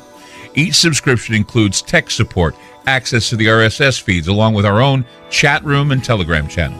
In addition, the premium membership includes research study groups, webinars, a document and movie library, a live video stream of Ground Zero, a monthly Zoom chat with me, and other bonus content.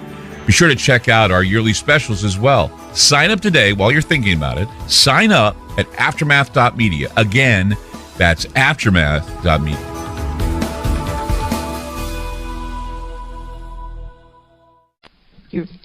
That you remind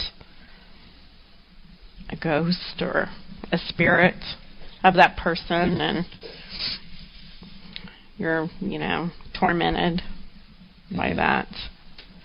So lights flickering again. And the flashlight comes on. Right. So yeah, it's a little hard to, comprehend. But deep down, I felt that. It's just I finally asked the question. And when it hit you, it hit you. And when it hits you, it hits you. Wow. So we're coming into the home stretch of this whole thing. Has this answered? This question was answered. Is there anything else that's been answered tonight? We've come across a female. Let's face it, guys. We're living in times where the truth is becoming more suppressed and censorship is increasing at an alarming rate, especially on social media platforms. It's Clyde, and I want to tell you about a safe and secure digital playground we put together just for you. It's Aftermath.media.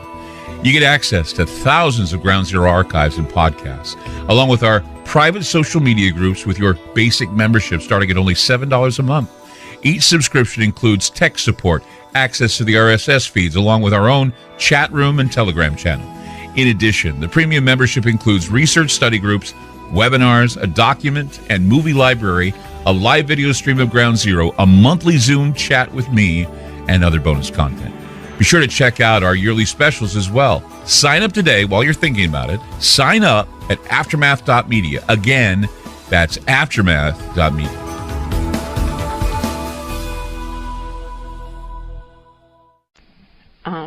On the spirit box, and so maybe, I'd like to, ask if Darlene. You want to ask another question? Yeah, ask if, Darlene is with us. Okay. Is Darlene with us?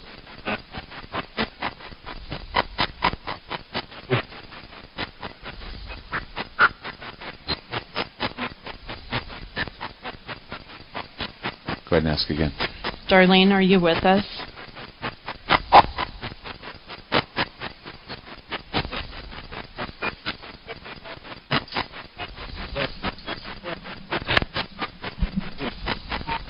See, these long sentences and it's all gibberish.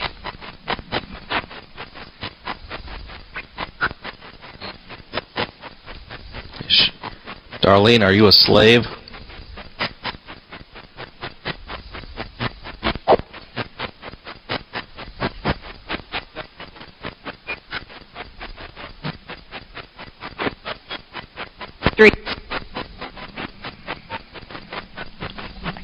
Three.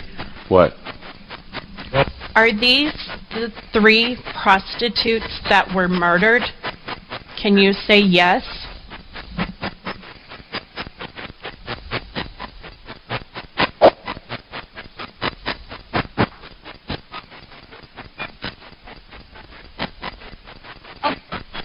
Okay.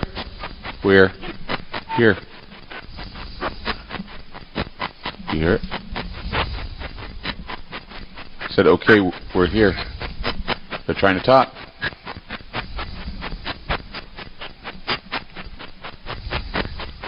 Who? Listen to that.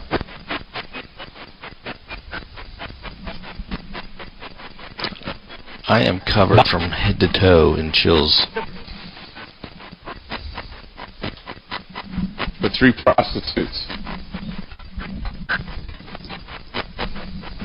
What's going on here? I don't get it. Somebody tell me what's going on.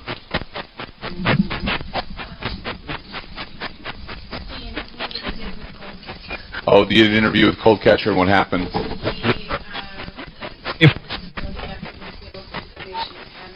The Zodiac had killed 3 prostitutes, and that was some information that he got.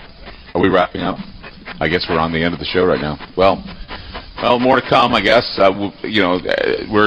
It's just a lot of unanswered questions, a lot of answered questions, a lot of documented stuff tonight on Ground Zero. We'd like to thank everybody, Central Valley Paranormal, for inviting us here tonight as we come to the end of this investigation. Larry Overman, thank you so much for coming it's out always and being a pleasure part of to it. be Ghost Mind, of course, on the Sci-Fi Channel.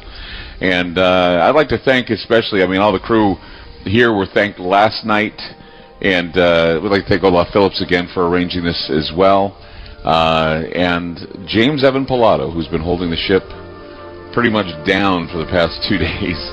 We'd like to thank him. And be listening to KXL because Dave Paul is going to be having, well, he's had a few stories, but I'm hoping he has a few more. Everybody that's taken part in this tonight, we'd like to thank all the people, Sandy Bates, and all the others that didn't have to come here but did, and Tom, who has been such a help for this program as well. And of course, Crystal, thank you so much for being here and allowing us to be here in this wonderful building. I'm sure that we're going to keep hearing more about this, and I'm sure I'm going to go home and go over more audio and find some more interesting things, just like the Gaikowski thing I found today and everything else. Thank you so much for being with us tonight on Ground Zero. Thank you so much for sticking with us for the past 2 days. I know that ghosts don't play on cue, but they certainly have been playing for all of us in one way or another. And thank you so much. We'll be seeing you again on Monday.